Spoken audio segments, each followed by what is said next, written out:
Hello, नमस्कार दोस्तों। Decode exam में आप सभी का स्वागत है। आज की क्लास में हम लोग डिस्कस करेंगे मॉक टेस्ट 50, जो कि आपके आने वाली परीक्षाओं के लिए बहुत ही महत्वपूर्ण है।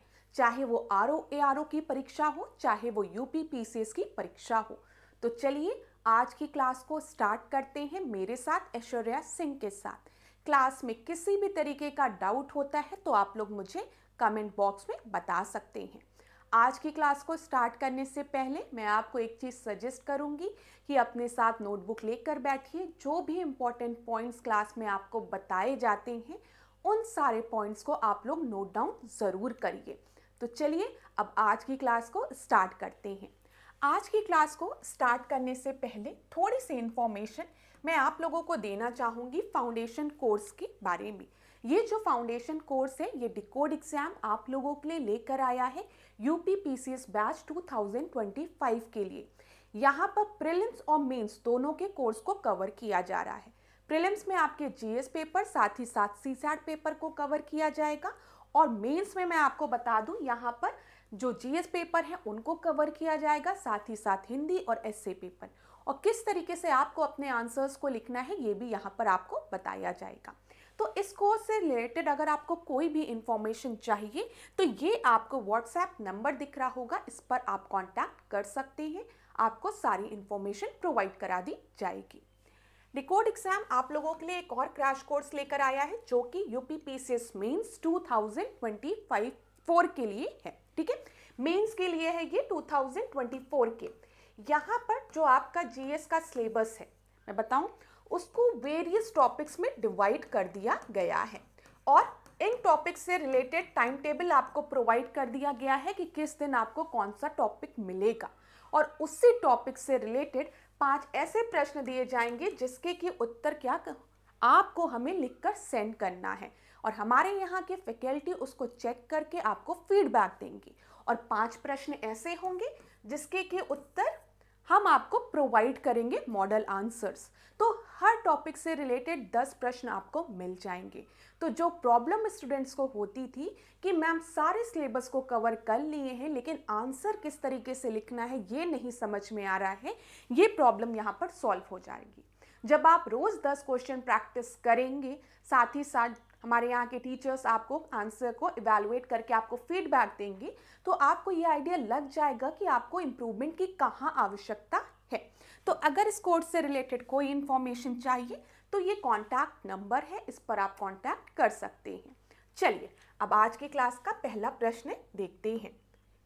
यहाँ पर ध्यान दीजिएगा क्लास, ये जो प्रश्न है ये काफ़ी बड़ा है और काफ़ी अच्छा प्रश्न है, तो थोड़ा सा समय लीजिएगा। मैं अभी स्लाइड से हटती हूँ। यहाँ पर हिंदी और इंग्लिश दोनों माध्यम में दिया है, तो आप लोग अपना समय लेते हुए प्रश्न का उत्तर देने का प्रयास करिएगा। ठीक है, प्रश्न को थोड़ा सा आपको पढ़ना पड़ेगा ध्यान से, तो आराम से समय लीजिए क्लास। मैं स्लाइड के सामने से हट जाती हूँ ताकि आपको अच्छे से चीज़ें दिखें। अब हिंदी और इंग्लिश जिस माध्यम के आप हैं उस माध्यम में प्रश्न को पढ़िए, और अगर आपको ज़्यादा समय की आवश्यकता होगी तो वीडियो को पॉज करके पूरा प्रश्न को एक बार अच्छे से पढ़ लीजिएगा। आप चाहें तो वीडियो को पॉज भी कर सकते हैं।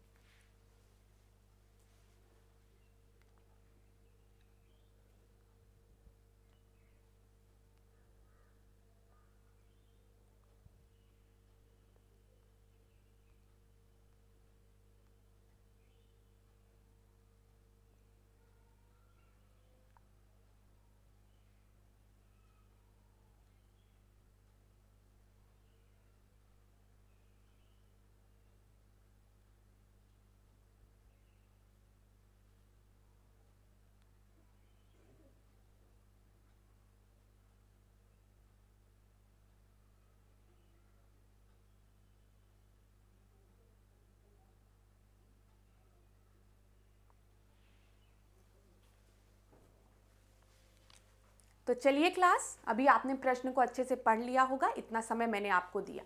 देखिए क्लास, कभी भी आपको लगे कि मैम हमको इतना समय की आवश्यकता नहीं है, थोड़ा समय कम की आवश्यकता है, तो वीडियो को क्या कर लीजिए, फॉरवर्ड कर लीजिए इंटू 10 सेकेंड 20 सेकेंड, जितना भी आपको समय की रिक्वायरमेंट हो अपने अनुसार। और अगर अभी आपको लग रहा था कि आपको और समय की ज़रूरत है तो वीडियो को पॉज कर लीजिएगा। अब ध्यान दीजिए जो बात मैं आपको बताने जा रही हूँ। ये संविधान संशोधन से रिलेटेड एक क्वेश्चन है, ठीक है। और हम संविधान संशोधन बिल की बात कर रहे हैं कहां पर, हम लोकसभा में बात कर रहे हैं, ठीक है। तो लोकसभा की बैठक है ये, सिटिंग ऑफ लोकसभा, ठीक है, जिसके दौरान अभी आज कितने मेंबर्स आपके प्रेजेंट हैं और वोट कर रहे हैं, प्रेजेंट एंड वोटिंग, वो 360 मेंबर्स हैं। 360 सदस्य मतदान के लिए उपस्थित हैं। निम्नलिखित परिदृश्य पर विचार कीजिए। तो चलिए, सबसे पहले संविधान के भाग 4 में संशोधन हेतु लाया गया विधेयक जो है, अगर उसे 241 सदस्यों के समर्थन मिल जाए तो उसे हम पारित मानेंगे। तो यहां पर ध्यान दीजिए कि भाग 4 क्या है, मुझे बताइए। पार्ट 4 क्या है हमारे संविधान में? डीपीएसपी, डायरेक्टिव प्रिंसिपल ना, राज्य के नीति निदेशक तत्वों की यहां पर बात की गई है।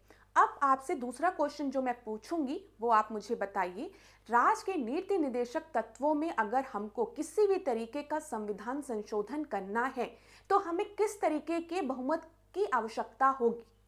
पूर्ण बहुमत की, या फिर साधारण बहुमत की, या फिर विशेष बहुमत की? थोड़ा सा सोचिए, ठीक है।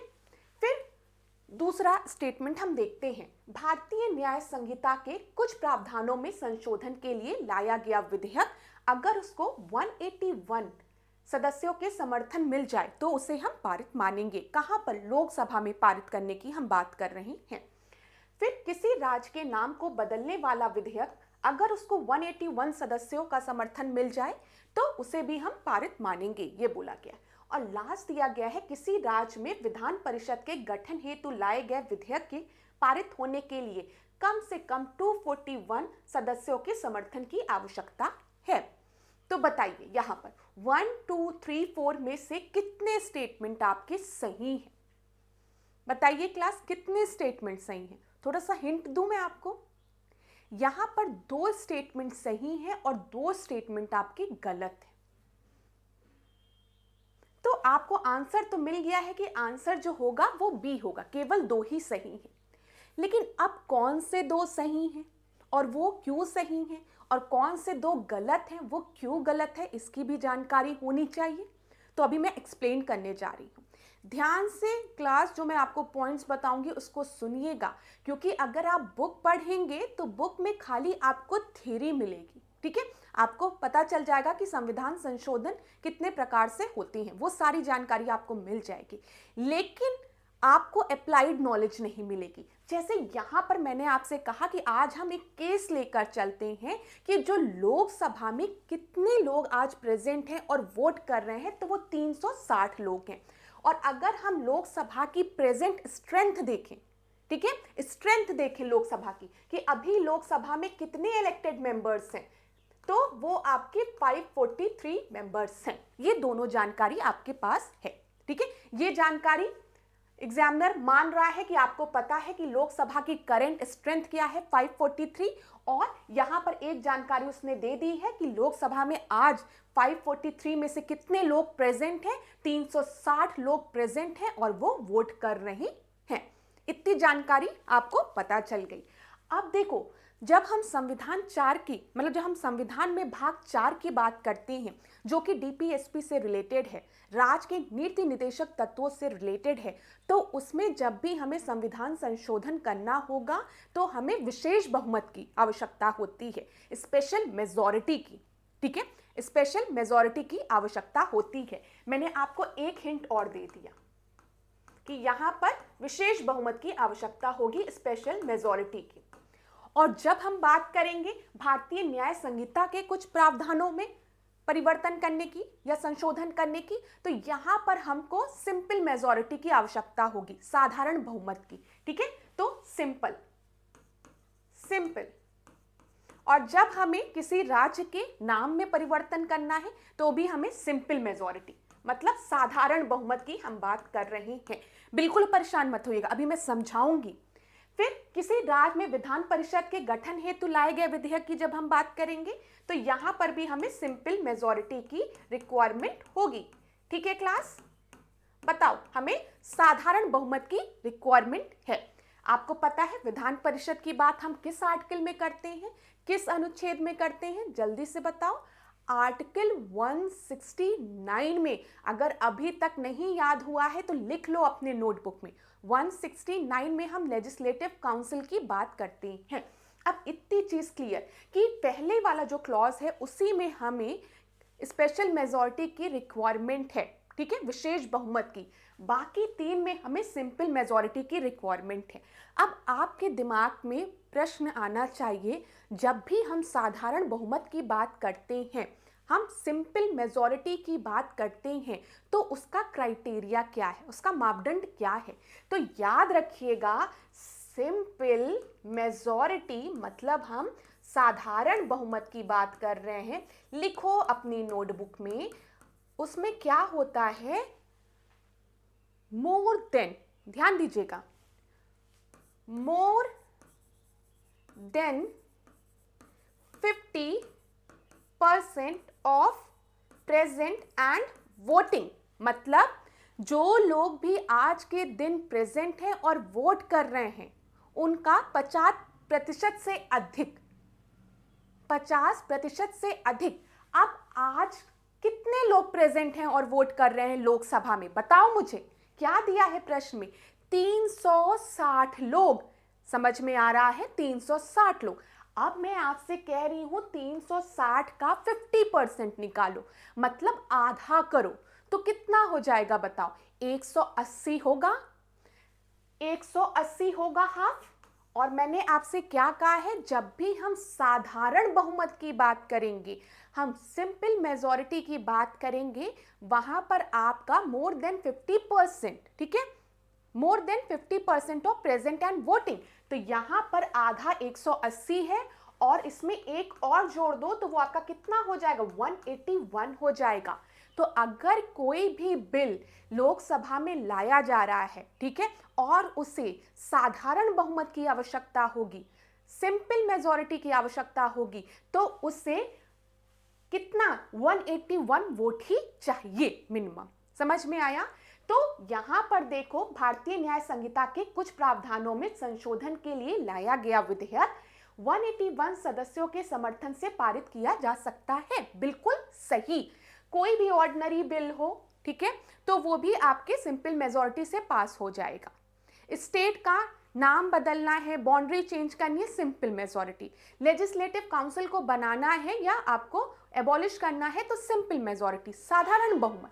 एकदम सही है, क्योंकि 181 आपको पता चल गया कैसे आया है। फिर किसी राज्य के नाम को बदलने का विधेयक, तो उसमें भी साधारण बहुमत की आवश्यकता है। तो 360 प्रेजेंट है, तो 360 को हाफ करो, 180 मिलेगा, 180 में एक जोड़ो तो 181, तो मिनिमम 181 वोट्स की रिक्वायरमेंट है। फिर फोर्थ देखो, किसी राज्य में विधान परिषद के गठन हेतु पारित होने वाले विधेयक के लिए कम से कम 241 मेंबर्स, सदस्यों की आवश्यकता है। नहीं, कम से कम 181, क्योंकि यहां पर भी हमें साधारण बहुमत की रिक्वायरमेंट है। तो इस वजह से ये स्टेटमेंट आपका गलत हो गया। समझ में आ रहा है क्लास? समझ में आ रहा है? अभी थोड़ा सा और समझाऊंगी। इस प्रश्न को समझाने के लिए हो सकता है थोड़ा सा समय ज्यादा लगे, लेकिन मैं पूरी तरीके से कोशिश करूंगी कि मेरे सारे स्टूडेंट को ये समझ में आ जाए। तो यहां पर ध्यान दीजिएगा, 2 और 3 आपका सही है, चौथा आपका गलत है। क्यों? क्योंकि मिनिमम 181 वोट्स की ही रिक्वायरमेंट थी, हमें साधारण बहुमत की बात की है। ये चीज क्लियर हो गई होगी। अब पार्ट 4 की बात कर रहे हैं। जब हम डीपीएसपी की बात कर रहे हैं, तो यहां पर हमें विशेष बहुमत की रिक्वायरमेंट होती है, ठीक है। तो अब उसको समझते हैं। ध्यान दीजिए, इसको मैं थोड़ा डिलीट करती हूं। अब एक बार मैं पहले समझाने के आपको ये समझाऊंगी। सिंपल मेजॉरिटी मैंने आपको क्या बता दिया? साधारण बहुमत, ठीक है। ये चीज क्लियर है ना क्लास? साधारण बहुमत। तो साधारण बहुमत को अगर हम देखेंगे तो वो आर्टिकल 368 के अंदर नहीं आता है, ये चीज याद रखिएगा।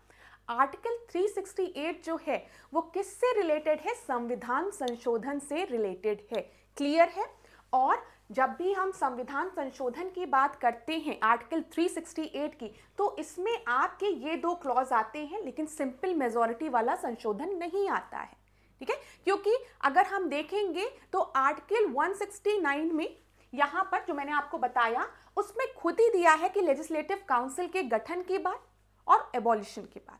इसी तरीके से आप आर्टिकल 4 देखोगे तो उसमें स्टेट के नाम में परिवर्तन या फिर बाउंड्रीज में परिवर्तन की बात की गई है और ये चीज क्लियर है कि वो आपके साधारण बहुमत से पारित हो जाएगा तो उसे पारित मानेंगे अगर दोनों सदनों में। यहां पर हम लोकसभा की ही बात कर रहे हैं।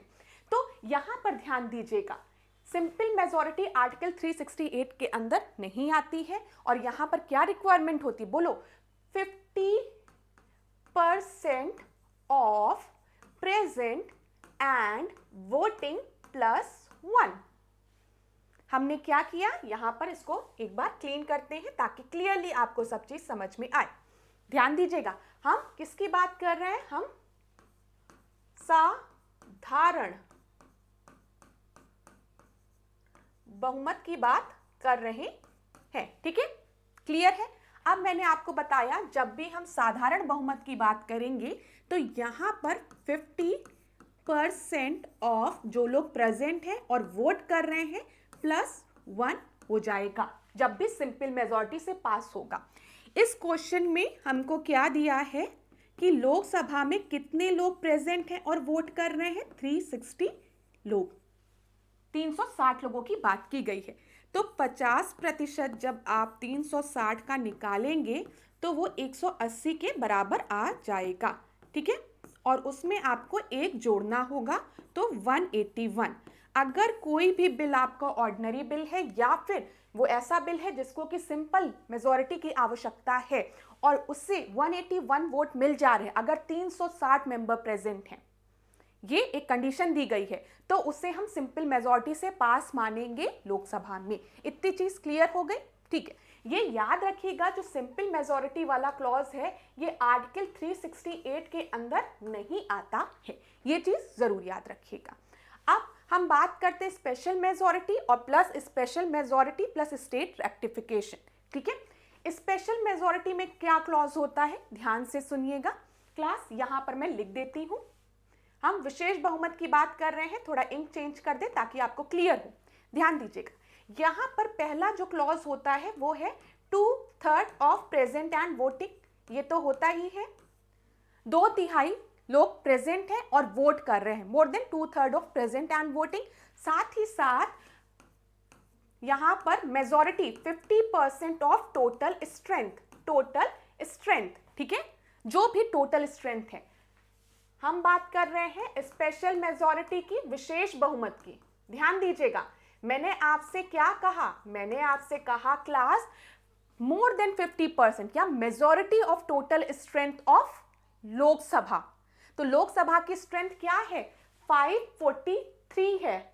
ठीक है, 543 लोकसभा की स्ट्रेंथ है, तो मोर देन 50%, तो इसका 50% निकालो। इसको मैं थोड़ा इवन में कन्वर्ट कर ले रही हूं ताकि डिविजिबल हो जाए। ठीक है, थोड़ा सा, तो 542 को अगर हम 50% इसका निकालेंगे तो कितना आएगा बताओ, ये कैंसिल, और यहां पर अगर हम देखें तो इसको हम लिख सकते हैं 10 हो गया, यहां पर 3 हो गया, और कितना हो गया क्लास, 25 के बाद 25, 26, 27, हाँ 27 हो गया। ठीक है, और यहां पर 10 है तो डिवाइड हो गया, तो 273 हो गए आपके, 273 के बराबर आएगा। एक मिनट, यहां पर आपका 10 हो गया। ठीक है, फिर ये आपका 20, कुछ मैंने कैलकुलेशन में दिक्कत की है क्या, देख लो, 5 × 10 हो गया, 21 हो गया, सॉरी 2710 आएगा, 27 यहां पे 1 हो जाएगा, 10। ठीक है, ध्यान दीजिएगा जो मैं आपको बताने जा रही हूं, हो सकता है थोड़ा सा कंफ्यूजन आप लोगों को हो रही हो, लेकिन जो मैं बताने जा रही हूं उसको मैं एक बार और लिखूंगी, यहां पर ही लिखती हूं, यहां पर स्पेस है। ध्यान दीजिएगा क्लास, मैंने आपको क्या बताया है कि जब भी हम स्पेशल मेजॉरिटी की बात करेंगे, हम विशेष बहुमत की बात करेंगे, तो यहां पर दो चीजें आपको याद रखनी है। पहला, majority of total strength, majority of total strength. और मैंने आपको थोड़ी देर पहले क्या बताया है कि लोकसभा की स्ट्रेंथ क्या है, लोकसभा में अभी प्रेजेंट में कितने मेंबर्स हैं, तो वो आपके 543 मेंबर्स हैं। ठीक है, कितने हैं, 543 मेंबर्स हैं, ऑड नंबर है तो हम इसको 542 लेके चलते हैं अप्रोक्सीमेटली। तो 542 का हम 50% निकालेंगे तो 50 कितना आ जाएगा आपका, बताओ। यहाँ पर ये कैंसिल हो गया, ठीक है। और फिर इसको अगर आप गुणा करेंगे तो 0 हो जाएगा, 21 का बचा 2 कैरी, 25 का 27, ठीक है। तो ये आपका अप्रोक्सीमेटली हो गया 271। तो स्पेशल मेजॉरिटी के लिए, विशेष बहुमत के लिए पहले ही 271 मेंबर्स तो होने ही चाहिए, साथ ही साथ 2/3 ऑफ प्रेजेंट एंड वोटिंग, ठीक है। और हम यहां पर देख रहे हैं कितने लोग प्रेजेंट हैं, 2/3 इंटू 360, जो कि आपका हो जाएगा यहां पर 1 2 0, 240 प्लस 1, 241 हो जाएगा।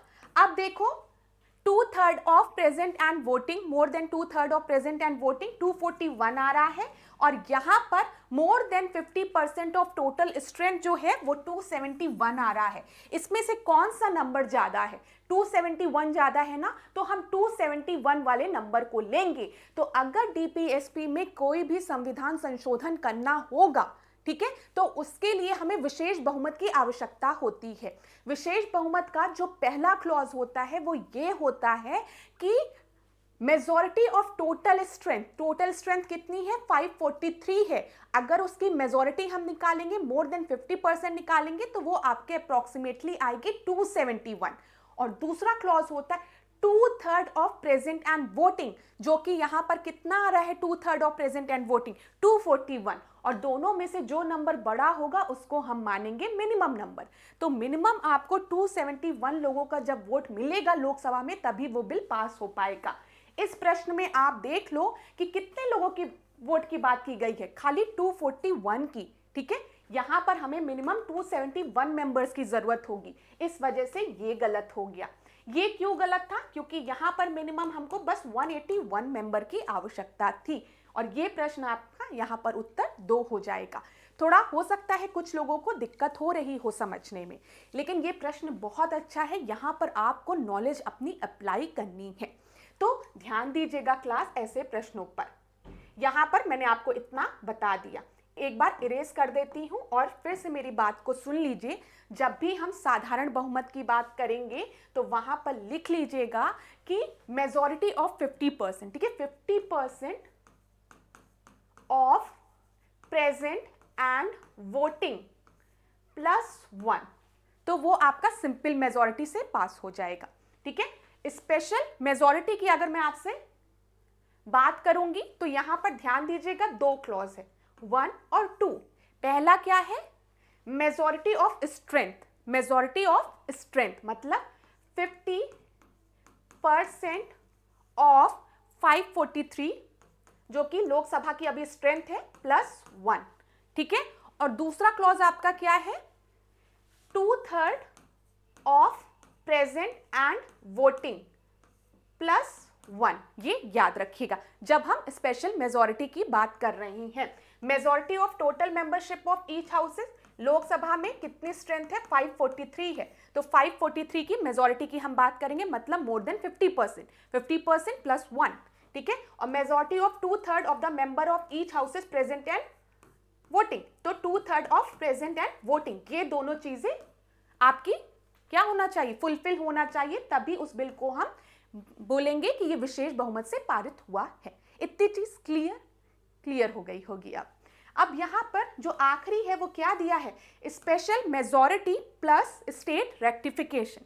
यहां पे जो राज्य हैं उनके द्वारा भी पारित होना चाहिए, और half of the state, more than half of the state द्वारा उसे पारित होना चाहिए। अब देखिए, अगर हम किसी बिल में स्टेट को भी इंक्लूड कर रहे हैं तो ये हमें क्या इंगित कर रहा है, ये हमको क्या इंडिकेट कर रहा है, ये हमको इंगित कर रहा है कि अब हम संविधान के संघीय ढांचा में कोई परिवर्तन करने वाले हैं। हम जो फेडरल स्ट्रक्चर है उसमें कोई चेंजेस करने वाले हैं। जब भी मैं संघीय ढांचे की बात करूंगी या हम बात करेंगे फेडरलिज्म की, तो यहां पर मुख्यतः क्या होता है, डिवीजन ऑफ पावर होता है। जो शक्ति है उसको डिवाइड किया जाता है, किसके किसके बीच में, संघ और राज्यों के मध्य में, तब हम फेडरलिज्म की बात करते हैं, ठीक है। जब भी जो पावर है वो डिवाइड हो रही है सेंटर और स्टेट के बीच में, तो हम कहते हैं फेडरलिज्म है वहां पर। जैसे आप देखते हैं हमारे संविधान में हम क्या देखते हैं, स्टेट लिस्ट है, राज्य सूची है, संघ सूची है, यूनियन लिस्ट है और समवर्ती सूची है। तो ये आपका कौन सा शेड्यूल है, शेड्यूल 7 है ना, जिसमें डिवीजन ऑफ पावर की बात की है। तो संघीय ढांचा में जब भी किसी भी तरीके का परिवर्तन होगा तो वहां पर स्टेट द्वारा भी उसे पारित करना अनिवार्य होगा और हाफ ऑफ द स्टेट उसे पारित करना चाहिए, ये याद रखिएगा। देखिए, it is related to the federal structure, संघीय ढांचा में परिवर्तन की बात हो रही है, ठीक है। Amendment, special majority of parliament, special majority of parliament मतलब ये, ठीक है, 2/3 present and voting and more than majority of the strength of total house, ठीक है। 543 का more than 50% उसकी बात की गई। और हाफ ऑफ द स्टेट जो है, जो हाफ ऑफ द स्टेट है, उनको उसे सिंपल मेजोरिटी से पास करना होगा, ये याद रखिएगा। जब हम बात करें संसद की, पार्लियामेंट की, तो पार्लियामेंट के जो दोनों सदन है, राज्यसभा लोकसभा, उसे जो भी बिल है उसको विशेष बहुमत से पारित करना होगा, स्पेशल मेजोरिटी से। लेकिन जो राज्य हैं उनको, उस बिल को वो सिंपल मेजोरिटी से पारित करेंगे, साधारण बहुमत से। ये दोनों टर्म याद रखिएगा। इतनी चीज क्लियर हुई क्लास थोड़ी बहुत? चलिए, बहुत ही अच्छा प्रश्न था, इसको ध्यान दीजिएगा। अब देख लीजिए वही चीज जब हम सिंपल मेजोरिटी की बात करेंगे तो 4 में, 169 में, शेड्यूल 6 में ये सब आपका होगा। स्पेशल मेजोरिटी में फंडामेंटल राइट्स में, मौलिक कर्तव्यों में कोई परिवर्तन करना है, डीपीएसपी में कोई परिवर्तन करना है तो स्पेशल मेजोरिटी की रिक्वायरमेंट है। अभी हम करेक्ट स्ट्रेंथ देखेंगे, लोकसभा की कितनी है, 543 है, याद रखिएगा। आज के प्रश्न में कौन कितने लोग प्रेजेंट थे और वोट कर रहे थे, 360 लोग थे, वो मैंने आपको बता दिया। चलो अगला प्रश्न देखो, ध्यान से देखो। अगर किसी को भी कोई भी डाउट होता है पहले वाले प्रश्न में तो आप लोग मुझे कमेंट बॉक्स में बताइएगा। और अगर सॉल्यूशन समझ में आया, मेरे बताने का तरीका आपको समझ में आया, तो मुझे वो भी बता दीजिएगा कि नहीं मैम अच्छे से समझ में आ गया जो आप बताने का प्रयास कर रही थी। क्योंकि क्लास मैंने बहुत ही कोशिश की है कि आप लोगों को समझ में आ जाए। अभी तक जब भी हम क्वेश्चन डिस्कस करते थे या कोई भी क्वेश्चन पेपर हम उठा के देखते थे तो वहां पर डायरेक्ट नॉलेज अप्लाई करने की बात होती थी कि ठीक है, सिंपल मेजोरिटी या स्पेशल मेजोरिटी, साधारण बहुमत या विशेष बहुमत। और बहुत से स्टूडेंट इसी में कंफ्यूज हो जाते थे, ठीक है, कि साधारण बहुमत क्या है, टोटल स्ट्रेंथ क्या है, प्रेजेंट एंड वोटिंग का मतलब क्या होता है। इसीलिए आज का जो पहला प्रश्न है वो मैंने आपको एक एग्जाम्पल के थ्रू समझाया, ताकि आपको समझ में आए कि साधारण बहुमत क्या होता है, विशेष बहुमत क्या होता है, रेक्टिफिकेशन ऑफ स्टेट की जरूरत कब होती है। तो अगर आपको समझ में आया तो मुझे कमेंट बॉक्स में जरूर बताइएगा, ठीक है। चलो अब इस प्रश्न को देखो, थोड़ा समय ले लो आप लोग अच्छे से। हिंदी इंग्लिश दोनों में दिया है, 2 कथन आपको दिए गए हैं, ध्यान दीजिएगा क्लास। भारत का संविधान संघ को हिंदी भाषा के प्रसार को बढ़ावा देने का अधिदेश देता है। और कथन 2 है, भारत का संविधान भारत की सामाजिक संस्कृति के सभी तत्वों की अभिव्यक्ति के साधन के रूप में हिंदी भाषा के विकास की परिकल्पना करता है। तो क्या बोला गया है, the constitution of India mandates the union to promote the propagation of Hindi language, ठीक है। भारतीय संविधान संघ को हिंदी भाषा के प्रसार को बढ़ावा देने का अधिदेश देता है। दूसरा है, भारत का संविधान भारत की सामाजिक संस्कृति के सभी तत्वों की अभिव्यक्ति के साधन के रूप में हिंदी भाषा के विकास की परिकल्पना करता है। तो आपको बताना है कथन 1 और 2 सही है, ठीक है, या फिर कथन 2 कथन 1 की व्याख्या करता है, क्या यहां पर सही उत्तर है। A, B, C, D में से आप बताइए। लेकिन उसके पहले मेरे कुछ प्रश्नों का उत्तर दीजिए। जब भी हम बात करते हैं लैंग्वेजेस की, तो लैंग्वेजेस हमारे संविधान के किस पार्ट में दी गई है, 17 पार्ट में दी गई है ना, 17 पार्ट में, 18 में इमरजेंसी है ना, पता है ना। तो 17वें पार्ट में हमने लैंग्वेजेस की बात की है। और अगर आप इसको देखेंगे, ये जो कथन 1 है ये आपका आर्टिकल 351 में आपको मिल जाएगा। तो ये बिल्कुल सही है, ये भी सही है, इसकी व्याख्या भी कर रहा है। यहाँ पे उत्तर आपका जो होगा वो ए होगा, ठीक है। यहाँ पर ध्यान दीजिएगा क्लास, जब हम देखते हैं आर्टिकल 351, ठीक है, जो कि किस पार्ट में है, 17 पार्ट में है। उसमें यही स्टेटमेंट एज इट इज लिखा गया है कि it is mention that it shall be the duty of union to promote the spread of Hindi language. वो आर्टिकल ही आपको कथन 1 में दे दिया गया है और दूसरा उसकी व्याख्या कर रहा है, जो कि बिल्कुल सही है। ठीक है, चलो अगला प्रश्न देखते हैं। अगला प्रश्न जो है ना, ये भी बहुत अच्छा प्रश्न है, मैं कहूंगी बहुत अच्छा प्रश्न है। तो मैं थोड़ा सा समय आप लोगों को और दूंगी और आपसे रिक्वेस्ट करूंगी, अगर आपको और समय की रिक्वायरमेंट होगी तो वीडियो को पॉज कर लीजिएगा, प्रश्न को समझिएगा, फिर उत्तर दीजिएगा। थोड़ा समय लीजिए क्लास। हिंदी इंग्लिश दोनों में दिया है तो किसी भी स्टूडेंट को कोई दिक्कत नहीं होगी। आप लोगों को पढ़ने में परेशानी ना हो, इसीलिए अब मैं क्या करती हूँ, आधे स्लाइड में हिंदी लिखवा देती हूँ, आधे स्लाइड में इंग्लिश, ताकि आराम से स्टूडेंट्स पढ़ सकें।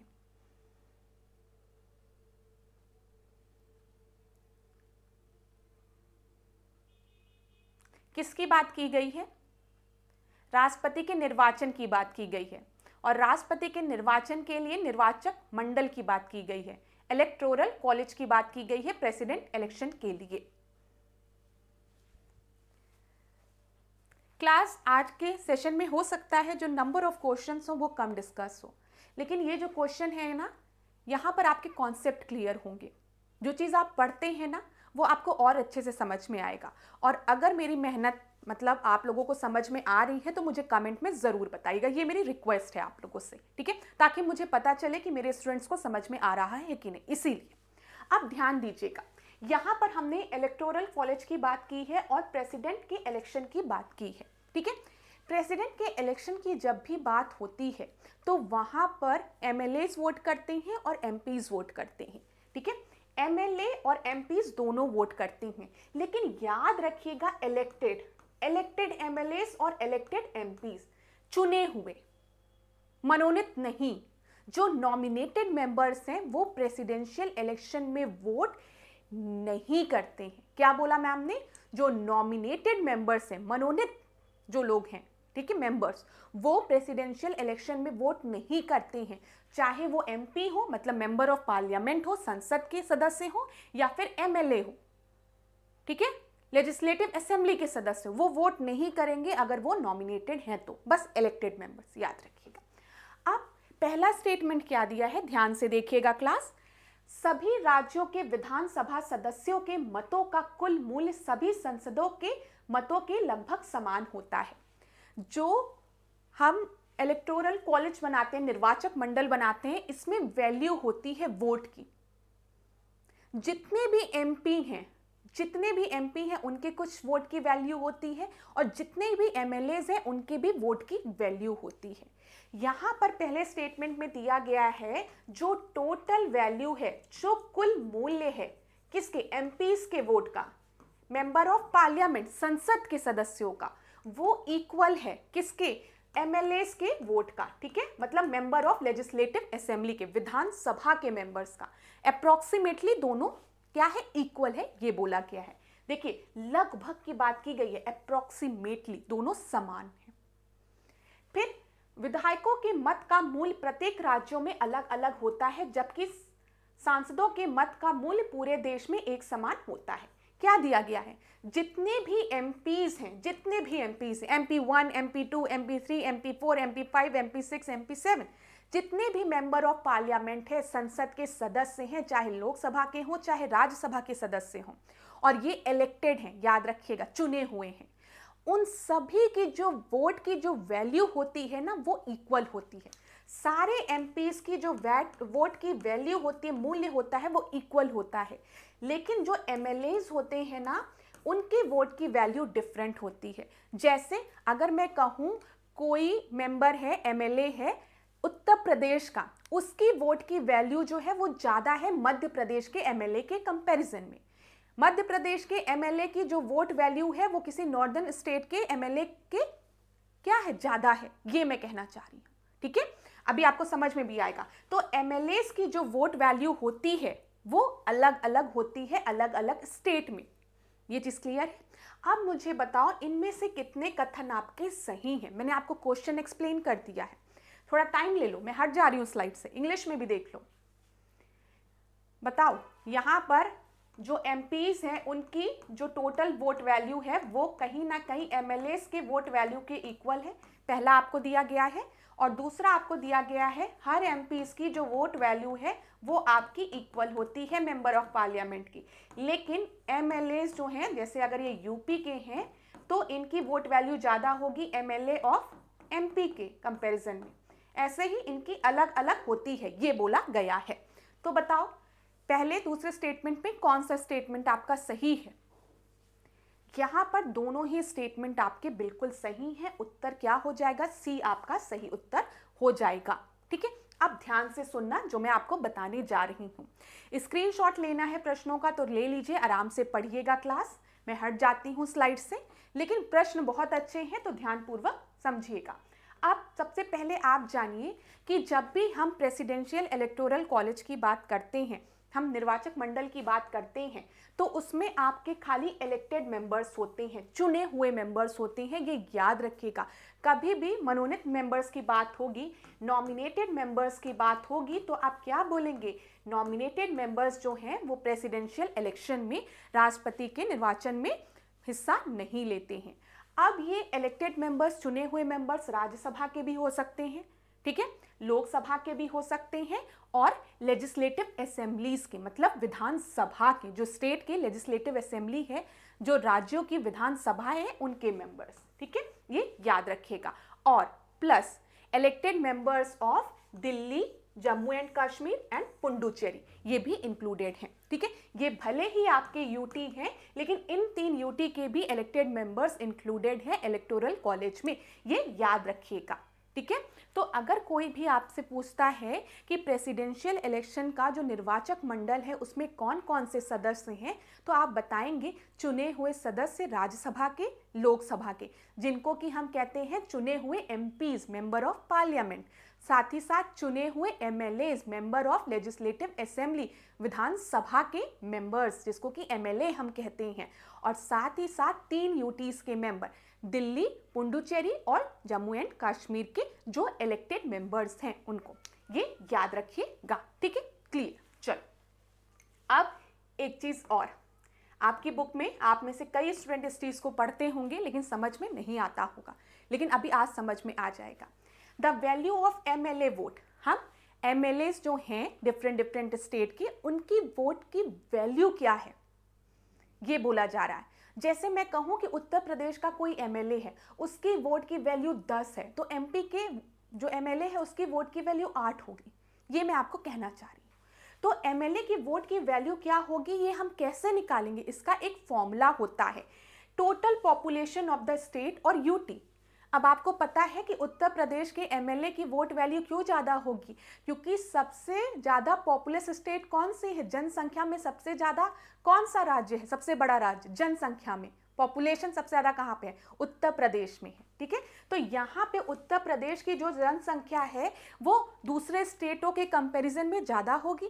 ठीक है, साथ ही साथ total number of elected members of the state in legislative assembly, जो भी आपके इलेक्टेड मेंबर्स हैं, ठीक है, एमएलएज हैं लेजिस्लेटिव असेंबली में, उससे हम उसे डिवाइड करेंगे और मल्टीप्लाई करेंगे 1000 से। ये फॉर्मूला होता है एमएलए की वोट को कैलकुलेट करने का। अब यहाँ पर देख लो आप लोग, ये याद करने की आवश्यकता नहीं है, बस मैं समझाने के लिए आपको बता रही हूँ। यहाँ पे आंध्र प्रदेश को अगर आप देखेंगे, यहाँ पर कितने इलेक्टेड मेंबर्स हैं? 175 इलेक्टेड मेंबर्स हैं। ठीक है, जो इलेक्टेड एमएलएज हैं वो 175 हैं। ठीक है, यहाँ पर टोटल पॉपुलेशन आपकी अप्रोक्सीमेटली 2780586 है। तो यहाँ पर जब इनकी वोट वैल्यू निकालेंगे तो हम क्या करेंगे? हम इसको जो टोटल पॉपुलेशन है उसको डिवाइड करेंगे नंबर ऑफ एमएलएज इनटू 1000 से, तो हमें वोट वैल्यू निकल आएगी। ठीक है, ये ध्यान दीजिएगा, जो कि 159 के बराबर होगी। ये चीज क्लियर है। अब हम यूपी का अगर देखें, यहाँ पर यूपी का देख लीजिए, याद करने की आवश्यकता नहीं है, बस समझाने के लिए। कितने एमएलएज हैं? सबसे पहले 403 एमएलएज हैं। ठीक है, पॉपुलेशन कितनी है? 83849905। ठीक है, यहाँ पर हर एमएलए की वोट वैल्यू कितनी आ जाएगी? 208 के बराबर। अब देखो 208 किसी की वैल्यू है, तो यहाँ के एमएलए का ज्यादा दबदबा है ना प्रेसिडेंशियल इलेक्शन में, और अगर हम टोटल वैल्यू निकालेंगे तो वो कितनी आ जाएगी? 83824। तो इसी तरीके से एमएलएस की वोट वैल्यू कैलकुलेट की जाती है। और देख लीजिए हर एमएलएस की जो वोट वैल्यू है वो अलग अलग है डिफरेंट डिफरेंट स्टेट में। वहाँ पे पॉपुलेशन कितना है, कितने एमएलएस स्टेट असेंबली में है, विधानसभा में है, इनटू 1000 होता है, ये फॉर्मूला होता है। ठीक है, इससे हम एमएलए की वोट वैल्यू निकालते हैं। इसी तरीके से एमपीज की वोट वैल्यू निकाला जाता है। एमपीज की वोट वैल्यू निकालने के लिए sum of the vote value elected members of all the state legislative assembly upon sum of the elected member of both the houses of parliament. यहां पर ध्यान दीजिए, तो sum of the elected member of both the houses of parliament आपका कितना हो जाएगा, 543 plus 233, जो कि इक्वल होगा 776 के। ठीक है, और टोटल वोट वैल्यू अगर हम देखेंगे तो यहां पर टोटल वोट वैल्यू कितनी है, 543231। ठीक है, ध्यान दीजिएगा। और अगर जम्मू कश्मीर को ऐड कर लेंगे तो 549। याद करने की आवश्यकता नहीं है, बस समझा रही हूं मैं आपको। तो ये एमएलएस के टोटल वोट वैल्यू है। सारे स्टेट के जो भी एमएलएस हैं उनके वोट की टोटल वैल्यू कितनी है। अगर जम्मू कश्मीर को लेंगे तो 549 और 495 के इक्वल है, नहीं तो 543231 ये है। ठीक है, और एमपीज के वोट को निकालने के लिए हम क्या करेंगे, टोटल स्ट्रेंथ से इसको डिवाइड कर देंगे। ये देखिए 549495 डिवाइडेड बाय 776, ये टोटल स्ट्रेंथ ऑफ एमपीज हैं जो कि इलेक्टेड मेंबर्स हैं। तो यहां पर ये आपके इक्वल आ जाएगा 708 के। ठीक है, और जो कि जिसको कि हम जब मल्टीप्लाई करेंगे तो ये 549 और 408 के बराबर आ जाएगा, ये याद रखिएगा। तो यहां पर ये देखिए टोटल वोट वैल्यू अगर हम एमपीज की देखेंगे तो वो कितना है, 549408। ठीक है, और अगर हम एमएलएस की टोटल वोट वैल्यू देखेंगे तो वो कितनी है, यहां पर देखिए, ये यहां पर देख लीजिए, अगर हम एमएलएस की टोटल वोट वैल्यू देखेंगे तो वो 549495 है और ये 549408 है। तो अप्रोक्सीमेटली दोनों इक्वल है।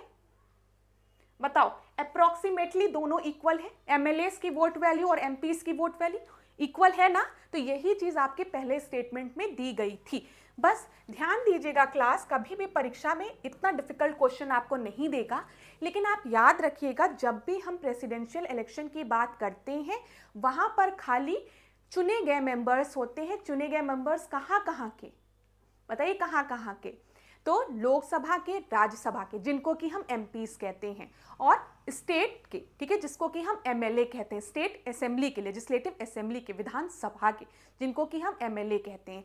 हर स्टेट के जो एमएलएज हैं उनकी जो वोट वैल्यू है वो डिफरेंट है। अभी हमने देखा, ठीक है, उत्तर प्रदेश के एमएलएज की वोट वैल्यू ज़्यादा है ना। अगर हम देखेंगे आंध्र प्रदेश के तो वहाँ के एमएलएज की वोट वैल्यू कम है। ठीक है, ये चीज़ क्लियर है। और अगर हम वोट वैल्यूज की बात करेंगे टोटल एमपीज और एमएलए की, तो यहाँ पर आप देखेंगे दोनों लगभग इक्वल है। और किन किन 3 यूटीज को शामिल किया गया है प्रेसिडेंशियल इलेक्शन में, ये भी याद रखिएगा, दिल्ली, पुडुचेरी और अब जम्मू एंड कश्मीर भी, इतनी चीज याद रखिएगा। चल, अब बस इससे ज्यादा आपसे नहीं पूछेगा। अगला प्रश्न हम देख लें, अगला प्रश्न देख लें। समझ में आया? थोड़ा बहुत दिक्कत हो रही है आज की क्लास में? अगर लाइव क्लास होती तो आप लोग से मैं पूछ लेती कि कहाँ पर दिक्कत हो रही है। अगर कहीं पर भी दिक्कत होगी तो परेशान मत होइएगा, हम लोग आने वाले क्लास में थोड़े आसान प्रश्नों को रखेंगे, ठीक है, ताकि आप लोग को दिक्कत ना हो। अब ऐसा भी होता है, पता है, हम लोग इतने साल से पढ़ा रहे हैं तो कभी कभी कुछ कॉन्सेप्ट होते हैं जो कि थोड़े से डिफ़िकल्ट होते हैं, और एज अ फैकल्टी हमको भी पता रहता है कि आज हमारे स्टूडेंट्स को थोड़ी दिक्कत होगी, क्योंकि कोई भी आसान चीज़ है तो वो जल्दी समझ लेंगे, लेकिन कोई भी डिफ़िकल्ट चीज़ है, कॉन्सेप्चुअल चीज़ है, तो उनको समझने में थोड़ा समय लगेगा। ये बात हम समझते हैं, लेकिन जो स्टूडेंट्स होते हैं वो गुस्सा आ जाते हैं, मैम समझ ही में नहीं आया, हटो, नहीं समझना, समझ में आ रहा है रहने दो, मैम की क्लास नहीं देखनी है, ऐसा भी होता है। तो फिर हम क्या करते हैं, भाई थोड़ा आसान प्रश्न दे दे ताकि स्टूडेंट खुश हो जाए। लेकिन मैं आज की क्लास में ऐसा नहीं करूँगी। मैं आज की क्लास में आपको ऐसे प्रश्न लगा रही हूँ जो कि एकदम अगर आपको नॉलेज है तभी आप सॉल्व कर पाएंगे। अब आप बताओ, अगर आपके दिमाग में आ गया कि एमएलएज होते हैं, एमपीज होते हैं, इलेक्टेड मेंबर्स होते हैं, नॉमिनेटेड मेंबर्स नहीं होते हैं, वोट वैल्यू जो है वो एमएलएज और एमपीज की लगभग सेम होती है, डिफरेंट स्टेट्स के जो एमएलएज होते हैं उनकी वोट वैल्यू अलग होती है, ठीक है। और अगर हम बात करेंगे यूटीज के, तो पहले दिल्ली और पुडुचेरी थी, अब जम्मू कश्मीर भी यूटी हो गई है, तो वो भी शामिल कर दिया गया है। तो बस अब प्रेसिडेंशियल इलेक्शन से कितना भी डिफिकल्ट प्रश्न आ जाए आप कर लोगे ना। इसी तरीके से जो पहला प्रश्न हमने डिस्कस किया था आपसे, वो भी बहुत अच्छा प्रश्न था। लोकसभा की स्ट्रेंथ कितनी है? 543 है। उसमें प्रेजेंट एंड वोट कितने कर है ये आपको पता होना चाहिए। Simple majority, special majority, rectification of state की कब आवश्यकता होती है, साधारण बहुमत, विशेष बहुमत, संघीय ढांचा में जब परिवर्तन करना है तो राज्यों द्वारा भी उसे पारित करना चाहिए, लेकिन साधारण बहुमत से। राज्यों की बात होगी तो साधारण बहुमत, और जब हम बात करेंगे संसद की तो विशेष बहुमत होना चाहिए। तो ये सारी चीजें, छोटी छोटी चीजें में स्टूडेंट्स को कंफ्यूजन होती है। तो आशा करती हूँ आपको समझ में आ रहा होगा। अगर कहीं पर भी दिक्कत होगी तो बताइएगा भी, ठीक है। वैसे मैं पूरा प्रयास करती हूँ कि हिंदी में भी बोलूँ और इंग्लिश में भी बोलूँ, ताकि मेरे सारे स्टूडेंट्स को समझ में आए, क्योंकि जो भी स्टूडेंट्स लेक्चर्स देख रहे हैं उसमें से बहुत से हिंदी मीडियम के हैं और बहुत से इंग्लिश मीडियम में, और आप सभी मेरे लिए बराबर हैं। तो मैं यही आशा करती हूँ कि मैं एक अच्छी फैकल्टी की तरह आप दोनों लोगों को समझा सकूं। चलो, अब प्रवचन हो गया है, थोड़ा रिलैक्स भी हो गया होगे। जानबूझ के मैंने थोड़ा समय दिया कि थोड़ा बात कर लो, क्योंकि अभी ये प्रश्न आपको बताना है, ठीक है। तो इसको ध्यान से पढ़िए। मैं भी थोड़ा रिलैक्स होती हूँ, चुप रहती हूँ थोड़ी देर और अपने स्टूडेंट्स को टाइम देती हूँ। यहाँ पर ध्यान दीजिएगा। देखिए, क्वेश्चन नंबर पे मत जाइएगा। आज जो आपको मटेरियल प्रोवाइड किया जा रहा है ना, ये बहुत ही इंपॉर्टेंट मटेरियल है। ऐसे प्रश्न आपको जल्दी कहीं नहीं मिलेंगे, ठीक है। तो अगर ये सब चीजें क्लियर हो गई तो पॉलिटी आपकी बहुत ही अच्छे लेवल की तैयार हो जाएगी, मैं ये आपसे कहूंगी। चलो, अब यहां पर इस प्रश्न को देखो, चौथे प्रश्न को। किससे रिलेटेड है? विप से रिलेटेड है। तो पहला स्टेटमेंट आपको क्या दिया गया है? केवल राष्ट्रीय दलों को ही अपने सदस्यों को विप जारी करने का अधिकार है। जो नेशनल पार्टीज है खाली वही विप को इशू कर सकती है। दूसरा, राष्ट्रपति के निर्वाचन के दौरान दल द्वारा जारी विप लागू नहीं होता है। तीसरा, विप का उल्लंघन करने वाले सदस्य को पीठासीन अधिकारी द्वारा सदन से अयोग्य घोषित किया जा सकता है। तो बताइए यहां पर आपका सही उत्तर क्या होगा? देखिए, जो खाली नेशनल पार्टीज हैं, राष्ट्रीय दल हैं, वही खाली विप इशू करते हैं, ऐसा नहीं है। विप क्या है अगर मैं आपसे कहूं, एकदम साधारण, उसमें कुछ टर्म्स एंड कंडीशन, जैसे कोई भी पॉलिटिकल पार्टी है तो उनकी कुछ होगी ना कि हमारी रणनीति ये है, हम इन चीज़ों पर ध्यान देंगे, हम इस चीज़ के लिए वोट की मांग करेंगे, कुछ एजेंडा होगा उस पॉलिटिकल पार्टी का, समर्थन चाहिए होगा अपने सदस्यों का। अगर सदस्यों के बीच में ही कोऑर्डिनेशन नहीं होगा तो फिर कैसे चलेगी पॉलिटिकल पार्टी? तो एक अनुशासन चाहिए ना, कोई भी पॉलिटिकल पार्टी हो। हम घर में रहते हैं, घर में भी हमें अनुशासन की आवश्यकता है। बड़ों का आदर करना है, माता पिता का सम्मान करना है, बड़े भाई बहनों का कहना मानना है। मैं घर में सबसे छोटी हूं तो मैं अक्सर अपने लेक्चर में ये जरूर कहती हूं कि बड़े भाई बहनों का कहना मानना है, ताकि कभी अगर बाई चांस मेरे बड़े भाई बहन देख लें लेक्चर को तो वो खुश हो जाए, अरे वाह मेरी बहन मुझे कितना सम्मान देती है। ऐसा कुछ नहीं है, ठीक है, वो लोग नहीं देखेंगे लेक्चर। बस मैं आपको बताना चाह रही हूं कि मैं घर में छोटी हूं, नहीं, मैं आपको ये नहीं बताना चाह रही हूं, मैं आपको ये बताना चाह रही हूं, ध्यान से सुनिएगा, कि कोई भी पॉलिटिकल पार्टी है तो उनके कुछ डिसिप्लिन होगी, जैसे कि हमारे घर में होते हैं। तो अगर कोई भी मेंबर उन रूल्स को नहीं मानेगा तो उसको पार्टी के बाहर कर दिया जाएगा, जाओ भागो। घर में माँ बाप का कहना मत मानो, बड़ों का आदर ना करो, पिताजी कहेंगे दरवाजा खुला है घर के बाहर जाओ, कोई जरूरत नहीं है इस घर में रहने की। ऐसे ही पॉलिटिकल पार्टीज में भी होता है। तो यहां पर खाली राष्ट्रीय दलों को ही अपने सदस्यों को विप जारी करने का अधिकार होता है, नहीं, ये गलत है। कोई भी पॉलिटिकल पार्टी है वो विप जारी कर सकती है, खाली राष्ट्रीय नहीं, नेशनल पॉलिटिकल पार्टीज नहीं, ये आपका गलत है, ठीक है। राष्ट्रपति के निर्वाचन के दौरान दल जारी विप लागू नहीं होता है, ये सही है। अभी हमने राष्ट्रपति के निर्वाचन की बात की, यहां पर जो भी वोट होता है वो सीक्रेट बैलेट से होता है, ठीक है। कोई भी, अब हो सकता है मैं किसी पार्टी की हूं, पार्टी की मेंबर हूं, किसी भी पार्टी की एमपी हूं मैं, अब मेरा मन नहीं कर रहा है कि जिन मेरे दोस्त लोग जिनको वोट दे रहे हैं मैं उनको वोट दूं, मेरा मन ही नहीं है, तो जिसको मेरा मन करेगा मैं जाकर वोट दे दूंगी। सीक्रेट बैलेट से होता, किसी को पता भी नहीं चलेगा, ठीक है। फिर विप का उल्लंघन करने वाले सदस्य को पीठासीन अधिकारी द्वारा सदन से अयोग्य घोषित किया जा सकता है, ये भी बिल्कुल सही है। अब पिताजी का कहना घर पे ना मानो तो पिताजी क्या कहेंगे, चलो घर के बाहर जाओ। ऐसे ही पीठासीन अधिकारी जो हैं सदन के, वो किसी भी मेंबर को अयोग्य घोषित कर सकते हैं अगर वो व्हिप का उल्लंघन कर रहे हैं। तो ये और ये दोनों सही है। ये क्यों नहीं लागू होता ये आपको समझ में आ गया ना। यहां पर सीक्रेट बैलेट से किसी को पता नहीं चलेगा आपने किसको वोट दिया है, इस वजह से तो जिसको मन करे उसको वोट दो। तो ये चीज है। तो ये दोनों सही है, ये आपका गलत है। ऐसा नहीं कि खाली राष्ट्रीय दल ही व्हिप जारी करती हैं, कोई भी पॉलिटिकल पार्टी है तो वो व्हिप जारी करती है।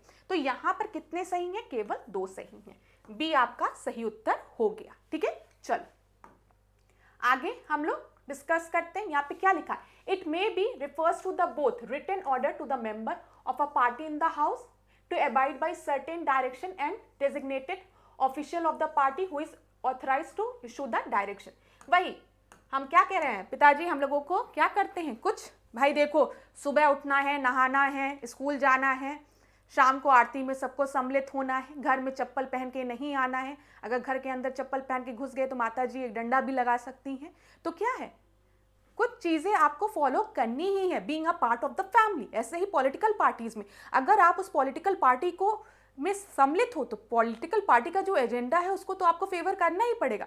पता चला अपना ही मेंबर संसद में बैठ के कह रहा है, अरे नहीं मैं अपनी पार्टी को नहीं मान रहा हूं, एंटी डिफेक्शन लॉ वाली चीज आएगी, फिर उसको हम लोग बाद में डिस्कस करेंगे, अभी यहीं पर। अब 5th प्रश्न को देखो, ये भी एक अच्छा प्रश्न है। भारतीय संदर्भ में निम्नलिखित कथनों पर विचार कीजिए। चलिए कथन 1 और कथन 2 पे आप विचार कीजिए, मैं थोड़ा समय देती हूं आप लोगों को। समय लीजिए क्लास आराम से और बताइए।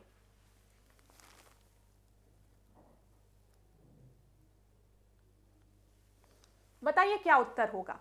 यहां पर विचाराधीन कैदियों को आम चुनाव में मतदान की अनुमति है, किंतु वो चुनाव लड़ने हेतु पात्र नहीं है। जो भी अंडर ट्रायल प्रिजनर्स हैं, ठीक है, जिनको अभी सजा नहीं सुनाई गई है लेकिन उन पर विचाराधीन है वो, ठीक है, तो उनको मतदान की अनुमति है किंतु चुनाव लड़ने की अनुमति के पात्र नहीं है वो। दूसरा दिया गया है, भारत में मत देने का अधिकार एक संवैधानिक अधिकार है। तो बताइए कौन सा सही है आपका। तो यहां पर ध्यान दीजिएगा क्लास, जब हम आपसे कह रहे हैं कि कोई ऐसा आदमी है जो कि मतलब कोई ऐसा प्रिजनर है, कैदी है जो कि अंडर ट्रायल है, तो वो आपका वोट भी नहीं दे सकता और इलेक्शन में भी नहीं, क्या यहां पर क्या दिया है, but they are not eligible to contest the election. ये आपका गलत है। They are allowed to vote नहीं, they are not allowed to vote, वो वोट नहीं दे सकते हैं लेकिन वो इलेक्शन लड़ सकते हैं, वो इलेक्शन लड़ सकते हैं। अभी कैसे वो मैं आपको बताती हूं, ध्यान दीजिएगा। पहला स्टेटमेंट आपका बिल्कुल गलत है, दूसरा सही है। तो यहां पर statement 1 is incorrect but statement 2 is right. जब भी हम बात करते हैं राइट टू वोट, भारत में मत देने का अधिकार जो है वो एक संवैधानिक अधिकार है, ये सही है। अब जो मैं बताने जा रही हूं उसको ध्यान से सुनिएगा, ठीक है। अगर हम देखें रिप्रेजेंटेशन ऑफ पीपल एक्ट की बात अगर हम आपसे करें, लोक, मैं हिंदी में भी इसको लिख देती हूं, लोक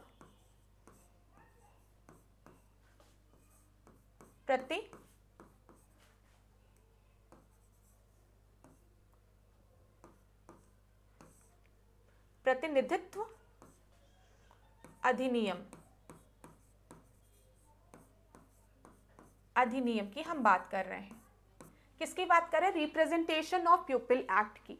उसमें क्या बोला गया है कि अगर कोई पर्सन जो है वो कन्विक्टेड है और उसको जेल हो गई है नॉट लेस देन 2 इयर्स की, ठीक है, तब वो आपके इलेक्शन से क्या होगा, डिस्क्वालीफाई हो जाएगा, मतलब वो इलेक्शन नहीं लड़ सकता है 6 सालों के लिए।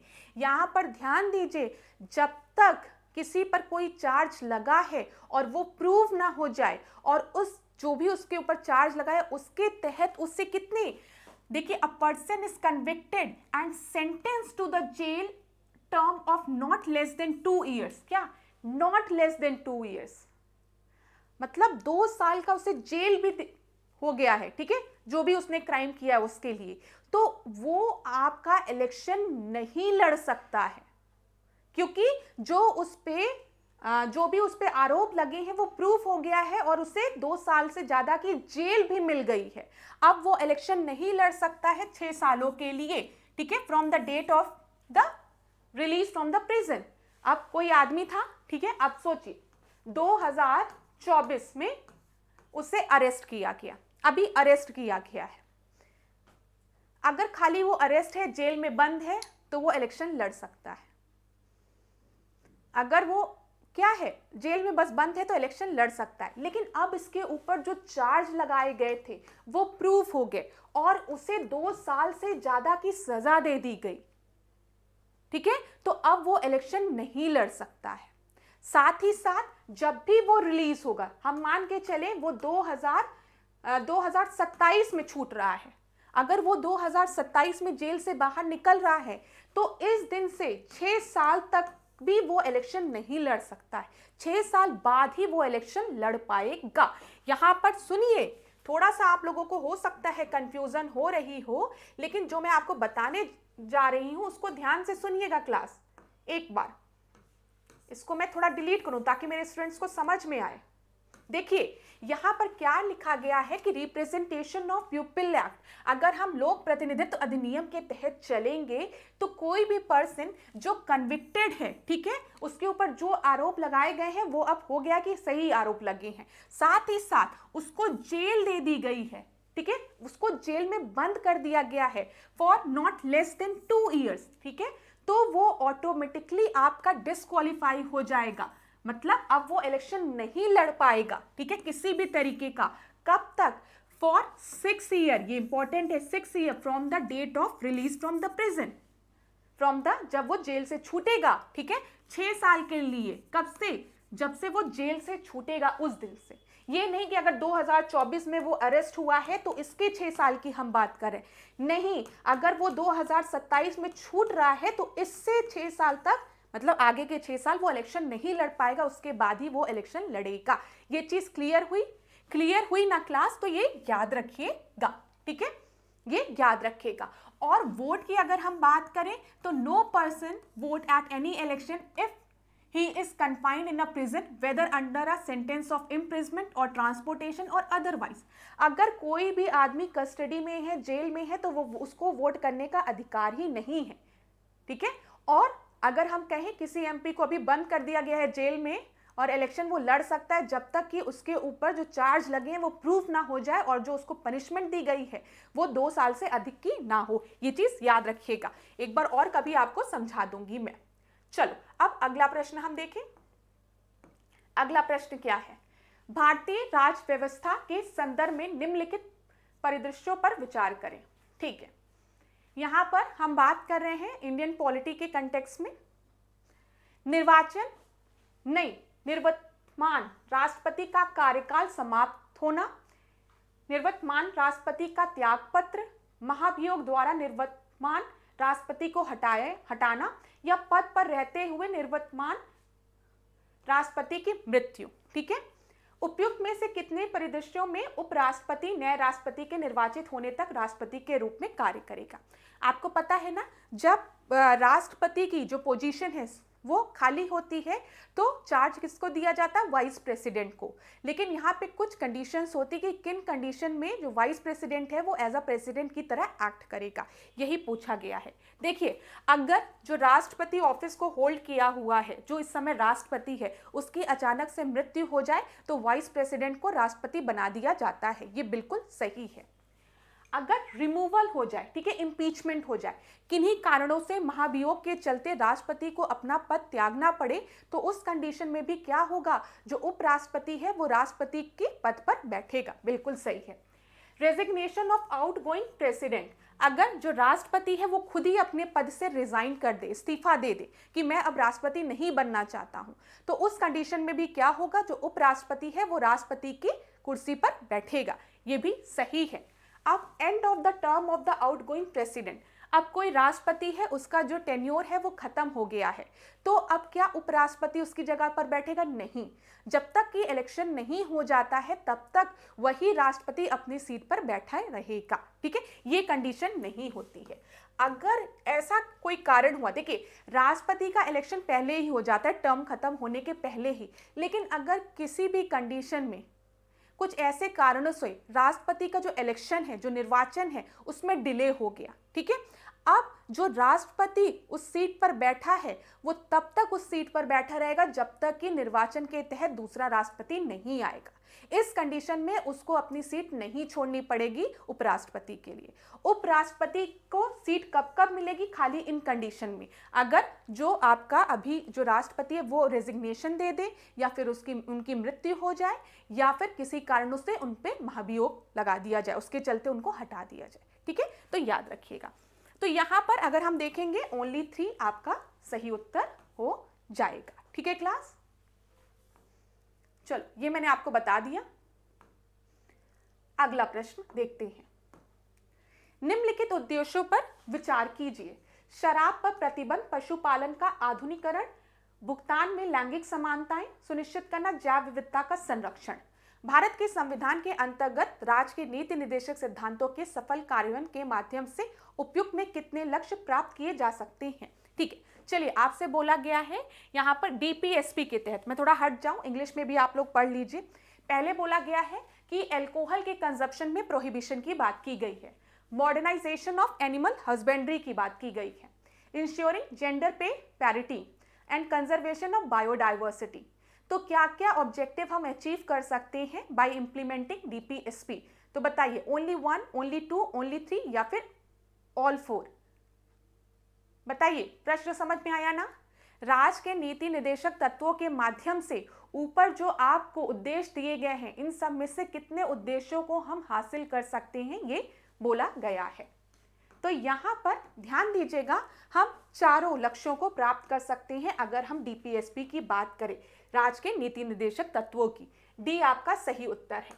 अब देख लीजिए, जब हम शराब पे प्रतिबंध की बात करेंगे, सबसे पहले वाले की बात करेंगे, हम क्या कह रहे हैं? हम कह रहे हैं कि जो भी ड्रिंक्स हैं, अल्कोहलिक ड्रिंक्स हैं या फिर ड्रग हैं, उन पर हम प्रोहिबिशन की बात कर रहे हैं।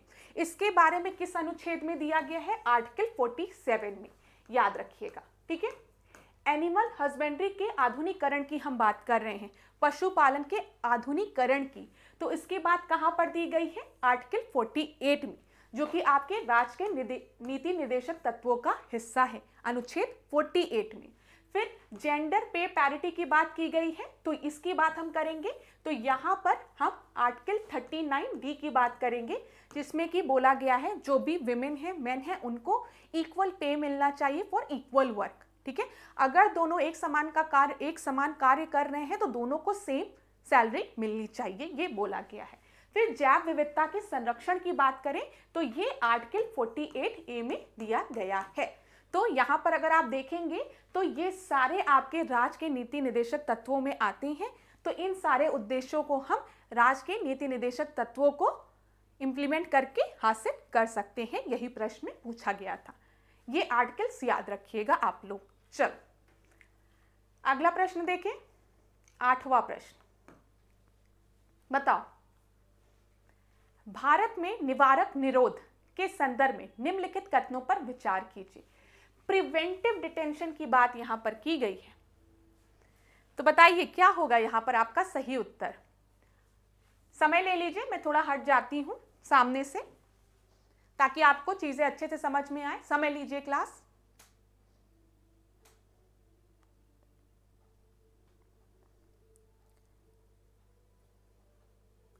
तो यहां पर बताइए, हिरासत में लिए जाने से पहले बंदियों को उनकी गिरफ्तारी के कारण के बारे में सूचित किया जाता है प्रिवेंटिव डिटेंशन में।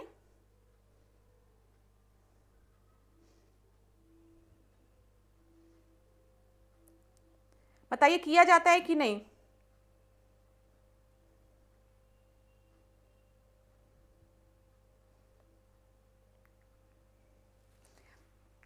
चलो, बंदियों को 24 घंटे के अंदर मजिस्ट्रेट के समक्ष पेश करना अनिवार्य है। हिरासत में लिए गए व्यक्ति को निरोध आदेश के विरुद्ध प्रतिनिधित्व कराने का अतिशीघ्र अवसर दिया जाना चाहिए। बताइए क्या सही है? समय ले लीजिए आप लोग, यहाँ पर ध्यान दीजिएगा। जब भी हम प्रिवेंटिव डिटेंशन की बात करते हैं, निवारक निरोध की यहाँ पर बात की जा रही है, तो हिरासत में लिए जाने से पहले बंदियों को उनकी गिरफ्तारी के कारण के बारे में सूचित किया जाना चाहिए, ये गलत है। नहीं, प्रिवेंटिव डिटेंशन में जरूरी नहीं है जिसको आप अरेस्ट करें उसको पहले कारण बताएं। अगर वो प्रिवेंटिव डिटेंशन है तो आप उसको अरेस्ट कर सकते हैं बिना कारण बताए। दूसरा जो दिया गया 24 घंटे के अंदर उसे मजिस्ट्रेट के समक्ष पेश करना अनिवार्य है, ये भी गलत है। ठीक है, 3 महीने अप्रॉक्स होती है। हिरासत में लिए गए व्यक्ति को निरोध आदेश के विरुद्ध प्रतिनिधित्व कराने का अतिशीघ्र अवसर दिया जाना चाहिए, ये सही है। ठीक है, detainee should be given the earliest opportunity to make a representation against the detention order. उसे ये तो भाई इतना तो आपको होना चाहिए कि वो अपने मतलब क्यों उसे अरेस्ट किया गया है और वो अपना पक्ष रख सके। तो ये सही है, केवल एक सही है, 2 आपके गलत हैं। यहाँ पर उत्तर क्या हो जाएगा? ए। ठीक है, अब ध्यान दीजिएगा क्लास, मैं आपको बता दूं एक बार। देखिए, हम जब बात करते हैं साधारण कानून की, ठीक है, अगर साधारण कानून के तहत किसी की गिरफ्तारी हो रही है, ध्यान से सुनिएगा, साधारण कानून के तहत अगर किसी की गिरफ्तारी हो रही है तो गिरफ्तारी के कारण की जानकारी पाने का अधिकार है उस व्यक्ति को। उसको पता होना चाहिए कि उसे अरेस्ट क्यों किया जा रहा है, यह अधिकार उसको है। ठीक है, और कानून सलाह लेने और वकील द्वारा बचाव किए जाने का भी अधिकार है। वो अपने बचाव के लिए किसी वकील को हायर कर सकता है कि भाई आपने क्यों मुझे अरेस्ट किया है, कारण बताइए, मैं अपने वकील को लाना चाहता हूं, पेश करना चाहता हूं। मूवीज में देखते हो ना। और यहां पर ध्यान दीजिएगा, गिरफ्तारी के 24 घंटे के भीतर, ठीक है, यात्रा समय सहित मजिस्ट्रेट के सामने पेश किए जाने का भी अधिकार होता है उसे, कि मजिस्ट्रेट के सामने 24 घंटे के अंदर उसे पेश करना है। 24 घंटे के बाद रिहाई का अधिकार, जब तक कि मजिस्ट्रेट आगे की हिरासत को मंजूरी ना दे। आप देखते हैं ना कि मूवीज में क्या होता है, अरेस्ट कर लिया जाता है, 24 घंटे के अंदर ही मैं छुड़ा लूंगा, मेरे वकील कहाँ हैं, ये सब चीजें बोली जाती है ना। तो वहां पर जो अरेस्ट होता है वो साधारण कानून के तहत होता है। तो याद रखिएगा, जब भी साधारण कानून के तहत अरेस्ट होगा, गिरफ्तारी होगी, तो यहां पर आप क्या कहेंगे कि गिरफ्तारी के कारण की जानकारी होनी चाहिए जिसको गिरफ्तार किया जा रहा है। कानूनी सलाह के लिए वो अपने वकील को बुला सकता है। 24 घंटे के अंदर उसे मजिस्ट्रेट के सामने पेश किया जा सकता है और 24 घंटे के बाद उसका अधिकार है कि उसे रिहा भी कर दिया जाए, जब तक कि मजिस्ट्रेट आगे की कार्रवाई ना करे, ठीक है, मंजूरी ना दे उस चीज को। लेकिन जो प्रश्न में आपसे पूछा गया था, प्रिवेंटिव डिटेंशन के बारे में पूछा गया था, निवारक नजरबंदी के बारे में बोला गया था। ठीक है, प्रिवेंटिव डिटेंशन, इसमें क्या है देख लीजिए, किसी व्यक्ति की नजरबंदी अधिकतम 3 महीने से अधिक नहीं हो सकती। वहां पे प्रश्न में आपको 24 घंटे लिखे थे ना, मैंने आपको बताया 3 घंटे। ठीक है, तो 3 महीने, ये ध्यान दीजिएगा, 3 महीने से अधिक नहीं हो सकती है जब तक कि एक सलाहकार बोर्ड जो उच्च न्यायालय के न्यायाधीशों से बना हो इसे बढ़ाने के लिए पर्याप्त कारण ना बताए। ठीक है, तो 3 महीने से ज्यादा हम अरेस्ट नहीं करके रख सकते जब तक कि आगे की प्रोसीजर ना हो। नजरबंदी के कारण नजरबंद व्यक्ति को बताए जाने चाहिए, लेकिन यदि कोई तथ्य सार्वजनिक हित के विरुद्ध हो तो उसे उजागर करना आवश्यक नहीं है। ठीक है, देखिए, जिसे भी नजरबंद किया है उसे कारण बताना चाहिए, लेकिन अगर सिक्योरिटी के पॉइंट ऑफ व्यू से, नेशनल इंटरेस्ट के पॉइंट ऑफ व्यू से वो जरूरी नहीं है, मतलब कि ये लीक ना हो इंफॉर्मेशन आगे, इसलिए नजरबंद जो है उसको हम कारण नहीं बताएंगे, तो नहीं भी बताया जा सकता है प्रिवेंटिव डिटेंशन में। नजरबंद व्यक्ति को नजरबंदी के आदेश के खिलाफ अपना पक्ष रखने का अवसर दिया जाना चाहिए, तो वो तो दिया जाता है। प्रिवेंटिव डिटेंशन की बात करते हैं आर्टिकल 22 में, पता है ना ये आपको? अगर पूछा जाएगा कि प्रिवेंटिव डिटेंशन की बात हमारे संविधान में कहां पर की गई है, तो आर्टिकल 22 में, ये भी याद रखिएगा, 22वें आर्टिकल में। ठीक है क्लास, समझ में आया? चलो अगला प्रश्न हम देखते हैं, 10वां प्रश्न। ये आसान प्रश्न है आज की क्लास का। अब थोड़े आसान प्रश्नों को भी देखते हैं। जो लोग थोड़ा लो फील कर रहे हैं कि मैम समझ में नहीं आ रहा है, अब वो थोड़ा सा खुश होंगे क्योंकि प्रश्न अब आसान आ गए हैं। तो बताइए, विरासत और स्थान, पांडव किला कहाँ है, लखनौती किला कहाँ है, बहुबेगम मकबरा कहाँ है, द्रोणाचार्य मंदिर कहाँ है? तो अगर हम पांडव फोर्ट की बात करें तो ये मेरठ में है। ठीक है। लखनौती फोर्ट की हम बात करें तो ये कहां पर है, सहारनपुर में। फिर बहु बेगम मकबरा की बात करेंगे तो ये कहां पर है, ये अयोध्या में है। और द्रोणाचार्य टेम्पल कहां पर है, ग्रेटर नोएडा में है। उत्तर क्या हो जाएगा 10वें का, डी आपका सही उत्तर है। ठीक है, चलो आगे बढ़े क्लास। अगला प्रश्न सुमेलित करिए। पक्षी विहार दिए गए हैं और जनपद दिया गया है। सांडी, मैंने आपको क्या बताया था, जब भी सांडी की बात आए तो यार क्या दिमाग में आ रहा, सांड ना, सांड। अब सांड खड़ा है सामने तो हार मान लो, ठीक है, लड़ने मत चले जाना, अपने सींग से उठा के पटक देगा। तो जब भी सांड सामने आए तो हार मान लीजिए। तो सांडी पक्षी विहार कहां पर है, हरदोई में है।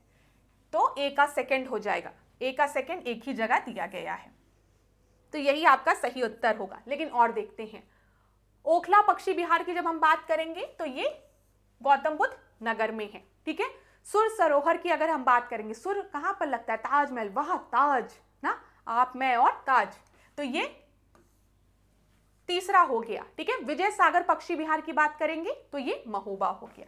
तो यहां पर आपका सही उत्तर क्या हो जाएगा, बी सही उत्तर होगा। ठीक है, आगे बढ़े क्लास। अब यहां पर देख लो, थोड़ा सा एक बार क्विक रिवीजन कर लो। ओखला पक्षी विहार कहां पर है, गाजियाबाद और गौतम बुद्ध नगर। कछुआ की बात करेंगे तो ये वाराणसी में। ठीक है, फिर करतनिया घाट अभ्यारण्य की बात करेंगे तो ये नेपाली तराई जनपद बहराइच। किशनपुर अभ्यारण्य की बात करेंगे तो ये लखीमपुर खीरी में। ठीक है, फिर कैमूर की बात करेंगे मिर्जापुर सोनभद्र रीजन में। चंद्रप्रभा चंदौली में, याद रखिएगा। पटना जो है वो एटा में। अब परेशान मत हो जाएगा कि पटना अभ्यारण्य यहां पर कहां है, पटना अभ्यारण्य एटा में है। ठीक है, पार्वती अर्गा गोंडा में है। बखीरा, कबीर जी को खीरा बहुत पसंद था खाने में, तो संत कबीर नगर में है। महावीर स्वामी अभ्यारण्य ललितपुर में। रानीपुर अभ्यारण्य जो है वो बांदा चित्रकूट में। ये याद रखिएगा, एक बार स्क्रीनशॉट लेना हो तो ले लीजिए, मैं थोड़ा स्लाइड से हट जाती हूँ। दिख रहा है ना क्लास आप लोगों को, इंक डिलीट कर दूं, आराम से स्क्रीनशॉट ले लीजिए, पढ़ते रहिएगा। अब यहां पे देखिए, सुर सरोवर अभी हमने डिस्कस किया, आगरा में है। सुरहा ताल की बात करेंगे तो ये बलिया में है। सुरहा ताल बलिया, सुर सरोवर आगरा, याद रखिएगा। सुहेलवा कहां पर है, बलरामपुर गोंडा श्रावस्ती में।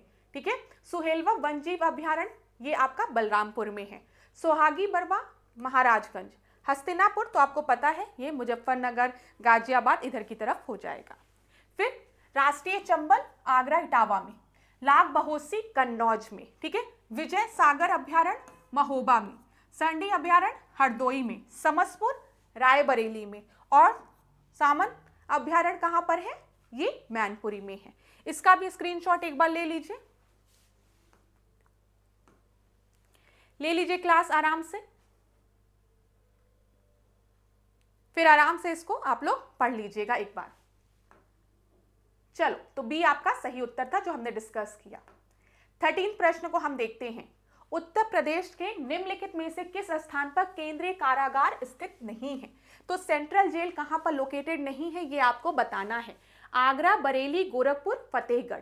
तो ए बी सी डी में से आपका सही उत्तर क्या हो जाएगा, सेंट्रल जेल कहां पर लोकेटेड नहीं है, तो ये गोरखपुर में नहीं लोकेटेड है। ठीक है, सी याद रखिएगा। अब यहां पर क्लास आप देख लीजिए, सेंट्रल जेल की जब हम बात करें, केंद्रीय कारागार उत्तर प्रदेश में कहां कहां है, आगरा में है, बरेली में है, फतेहगढ़ में है, नैनी में है। ठीक है, वाराणसी, ये याद रखिएगा। तो 5 हैं आपके, 5 केंद्रीय कारागार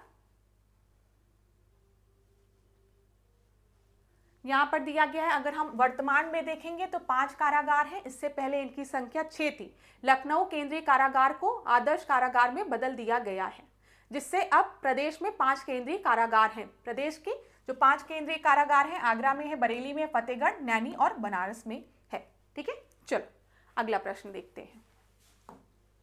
14वां प्रश्न, निम्नलिखित योजनाओं में से कौन कौन से युग्म संगत नहीं है, कौन कौन से युग्म आपके संगत नहीं है। गांधीयन योजना वर्ष 1944 में पेश की गई थी। जन योजना को वर्ष 1948 में पेश किया गया था। सर्वोदय योजना की हम बात करेंगे तो इसे 1950 में पेश किया गया था। तो बताइए सही उत्तर क्या होगा आपका यहाँ पर। गांधीवादी योजना की अगर हम गांधीयन प्लान की बात करेंगे तो उसको 1944 में इंट्रोड्यूस किया गया था, सही है। प्यूपल प्लान की अगर हम बात करेंगे तो 1948 नहीं 1945 होगा, ठीक है। और सर्वोदय योजना 1950। तो यहाँ पर खाली आपका 1 और 3 सही है। यहाँ पर बोला गया कौन सा युग्म संगत नहीं है, इनकरेक्ट बोला गया ना। तो इनकरेक्ट कौन सा है आपका इनकरेक्ट खाली 2 है, बी आपका सही उत्तर हो जाएगा, ठीक है। Clear class. यहां पर देख लीजिए बी आपका सही उत्तर है। अगर हम देखेंगे गांधीवादी योजना गांधीयन प्लान को तो इसे एम.एन. अग्रवाल, श्रीमद नारायण अग्रवाल द्वारा पेश किया गया था 1944 में। 1 मिनट क्लास, ठीक है। 1944 में इसे श्रीमद नारायण अग्रवाल द्वारा पेश किया गया था। एम.एन. रॉय ने 1945 में प्यूपल्स प्लान, जिसको कि हम जन योजना कह रहे हैं, इसको 1945 में पेश किया गया था। प्रश्न में आपको 1948 दिया गया था। फिर जयप्रकाश नारायण ने 1950 में कौन सी योजना पेश की थी, सर्वोदय योजना, ठीक है। इतनी चीज क्लियर हो गई। चलो आगे बढ़ते हैं अगले प्रश्न में। 15वें प्रश्न में देखिए, निम्नलिखित में से कौन से 2 घाटे जुड़वा घाटे कहलाते हैं। अब इकोनॉमी का प्रश्न आ गया है, तो बताइए किन डेफिसिट को हम ट्विन लॉसेस कहते हैं। यहाँ पर फिजिकल डेफिसिट दिया है, रेवेन्यू डेफिसिट दिया है। रेवेन्यू डेफिसिट राजस्व घाटा और प्राथमिक घाटा primary deficit. Physical deficit primary deficit राजकोषीय घाटा व चालू खाता घाटा। फिजिकल डेफिसिट और करंट अकाउंट डेफिसिट। तो किसे हम ट्विन लॉसेस कहते हैं, ABCD में से सही उत्तर क्या होगा। समय ले लो, थोड़ा सा इकोनॉमी के क्वेश्चन जब आते हैं तो स्टूडेंट्स डर भी जाते हैं। अभी समझ में आ जाएगा जितने भी प्रकार के घाटे हैं, बस थोड़ी देर ऐश्वर्या मैम पे विश्वास करिएगा, ठीक है। अभी मैं समझा दूंगी आज ही आप लोगों को घाटों के बारे में। तो यहाँ पर आपका सही उत्तर जो है वो डी है, ठीक है। हम करंट अकाउंट डेफिसिट की बात करते हैं और फिस्कल डेफिसिट की बात करते हैं, इन्हें ट्विन लॉसेस कहते हैं। डेफिसिट मतलब ही क्या होता है, घाटा होता है, ठीक है। अगर हम करंट अकाउंट डेफिसिट की बात कर रहे हैं, यहाँ पर हम CAD की बात कर रहे हैं, करंट अकाउंट घाटे की, तो यहाँ पर कितनी चीजें आपकी इंपोर्ट हुई है और एक्सपोर्ट हुई है, उनके बीच के डिफरेंस को हम कह सकते हैं कि हमने इंपोर्ट ज्यादा किया एक्सपोर्ट से, आयात ज्यादा है निर्यात से, तो घाटा हो रहा है, उससे हम करंट अकाउंट डेफिसिट कह रहे हैं। देखिए, when the value of good and services that a country import, मतलब आयात की हम बात कर रहे हैं, ठीक है, exceed the total value of product it's export, मतलब आयात ज्यादा है निर्यात से, ठीक है, इंपोर्ट ज्यादा है गुड एंड सर्विसेज का एक्सपोर्ट से, तो यहां पर किस तरीके का घाटा होगा, करंट अकाउंट डेफिसिट इसे हम कहते हैं। ये चीज क्लियर है, इसे चालू खाता घाटा कहा जाता है। कोई भी अगर आपसे पूछे कि चालू खाता घाटा, ठीक है, करंट अकाउंट डेफिसिट क्या होता है, तो यहां पर जो एक्सपोर्ट और इंपोर्ट की वैल्यू है, इसमें आपका इंपोर्ट ज्यादा है, आयात ज्यादा है, ठीक है, गुड और सर्विसेज का निर्यात के कंपैरिजन में, और जब हम इसको माइनस करेंगे तो हम देखेंगे हमको करंट अकाउंट डेफिसिट मिलेगा। यहां पर बस ये याद रखिएगा, आयात जो इंपोर्ट है वो निर्यात से क्या है, ज्यादा है, ठीक है, और कितना ज्यादा है वही हमको करंट अकाउंट डेफिसिट में पता चलता है। अब आप लोग पढ़ते होंगे capital expenditure, revenue expenditure, capital receipt, revenue receipt, revenue deficit, पढ़े हो ना। अब मेरे स्टूडेंट जो है वो बड़े कंफ्यूज होते हैं, मैम कैपिटल एक्सपेंडिचर क्या है। अब एक बहुत साधारण तरीके से समझाऊंगी, अभी दिमाग में बैठ जाएगा। कैपिटल एक्सपेंडिचर, आप लोग सपोज करो कि आप मकान बनवा रहे हो, घर बनवा रहे हो, खुश हो जाओ, आलीशान मकान बनवाने वाले हैं आप लोग, या दुकान बनवाने वाले हैं, जो आपको मन करे सोच लो। तो इस समय जब आप मकान बनवाएंगे तो आपका एक हैवी एक्सपेंडिचर होगा। 10-20 रुपए में तो मकान बनेगा नहीं, अच्छा खासा पैसे की रिक्वायरमेंट होगी, एक अच्छा खासा बजट की रिक्वायरमेंट होगी मकान बनवाने में। जब उतना पैसा आपका इकट्ठा हो जाएगा तब आप क्या करोगे, मकान बनवाओगे। और मकान जब आप बनवाओगे तो वो खर्चा किस में आएगा, कैपिटल एक्सपेंडिचर में। जो हमारी सरकार है, जो हमारी गवर्नमेंट है, वो इंफ्रास्ट्रक्चर बनवाती है, कहीं पर एयरपोर्ट बनवा रही है, कहीं पर नेशनल हाईवे बनवा रही है, कंस्ट्रक्ट कर रही है, तो यहाँ पर हम देखते हैं कि एक साथ बहुत पैसा लग जाता है, एक हैवी एक्सपेंडिचर होता है वो। ये सरकार का कैपिटल एक्सपेंडिचर होता है। और हमारे और आपके खर्चे की बात करें तो रोज भी खर्चे होते, जैसे जाओ सब्जी ले आओ, आज पिज्जा खाना है, नूडल्स खाना है, कॉफी खत्म हो गई है, कॉफी ले आओ, ठीक है, सर दर्द हो रहा है, थोड़ा चंपी करा आओ। तो रोज रोज के खर्चे, जो रोज रोज के खर्चे होते हैं उसे रेवेन्यू एक्सपेंडिचर कहते हैं। आर से रोज और आर से रेवेन्यू एक्सपेंडिचर। सरकार का भी, गवर्नमेंट का भी ऐसे रोज रोज का खर्चा होता है, जैसे अपने एम्प्लॉयज को सैलरी देना, सब्सिडी देना, ये सब क्या रोज रोज के खर्चे हैं। तो जब भी कैपिटल एक्सपेंडिचर की बात आएगी तो एक मोटा खर्चा, जैसे हमें आपको मकान बनवाना है वैसे ही सरकार को एयरपोर्ट, ब्रिजेस, नेशनल हाईवेज बनवाने एक मोटा खर्चा सरकार वहां पर डाल रही है, वो कैपिटल एक्सपेंडिचर का पार्ट हो गया। और कैपिटल एक्सपेंडिचर के पार्ट से अभी सरकार को कोई अर्निंग नहीं हो रही है, क्योंकि जब ब्रिज आपका बन जाएगा, नेशनल हाईवे बन जाएगा, एयरपोर्ट बन जाएगा और वो स्टार्ट होगा, तब अर्निंग वहां से होगी ना, पैसे आपको मिलेंगे। आप मकान बनवा रहे हैं तब आपको थोड़ी कोई अर्निंग, वहां से कुछ आपको पैसे मिल रहे हैं, अभी तो आपके पास खर्चे हो रहे हैं। जब आपका मकान बन जाएगा तो आप उस घर में रहोगे, रेंट देना नहीं पड़ेगा मकान मालिक को, बल्कि आप मकान मालिक बन जाओगे, अपने घर में 3-4 लोगों को रेंट पर दे सकते हो कमरे। तो बस ये याद रखिएगा, जब भी एक मोटा खर्चा हो रहा है तो वो कैपिटल एक्सपेंडिचर का पार्ट है। जब भी रोज रोज के खर्चे की हम बात करते हैं तो हम रेवेन्यू एक्सपेंडिचर की बात करते हैं। बस अभी इतना समझिए। देखिए यहां पर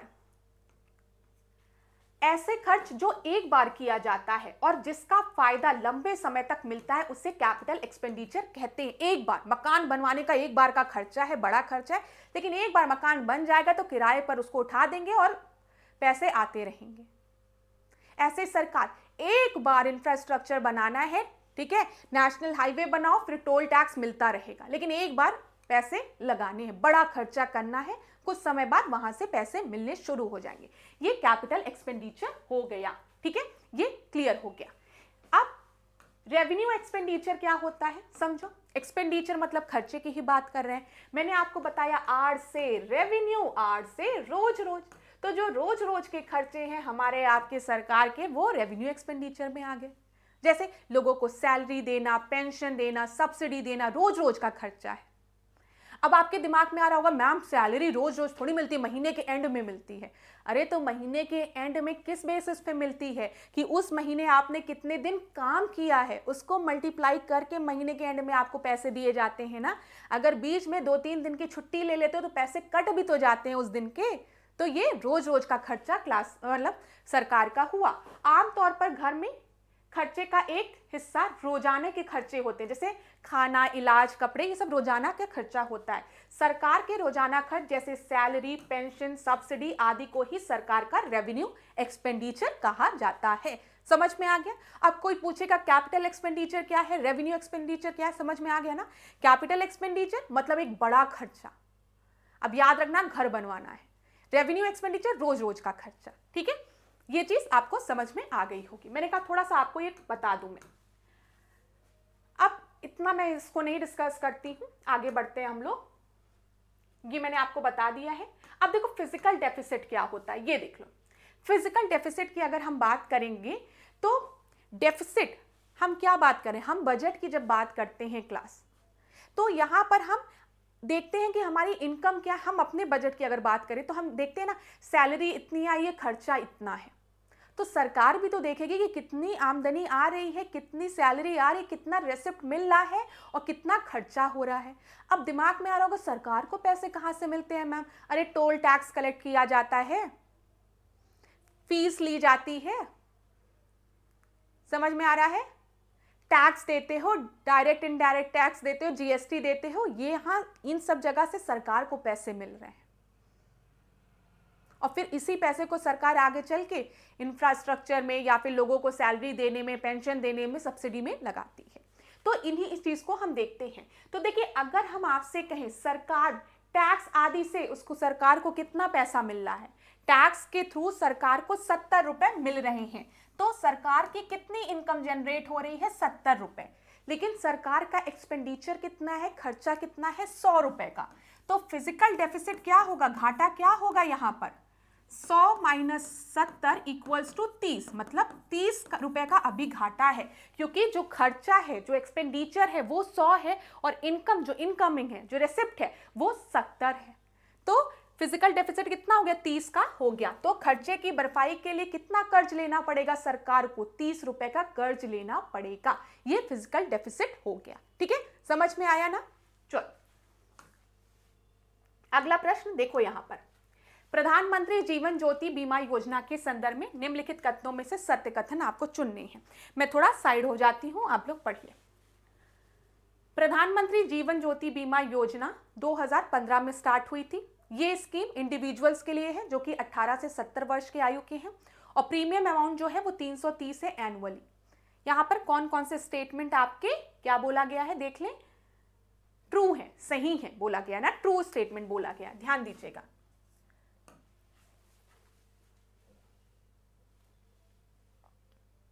बताइए कौन कौन से सही स्टेटमेंट है। ये 2015 में स्टार्ट किया गया था प्रधानमंत्री जीवन ज्योति योजना, हाँ सही है।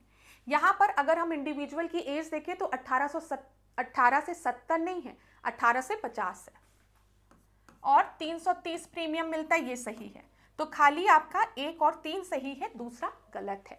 ठीक है, दूसरा गलत है, देख लीजिए। 2015 में कोलकाता में इसकी शुरुआत की गई थी।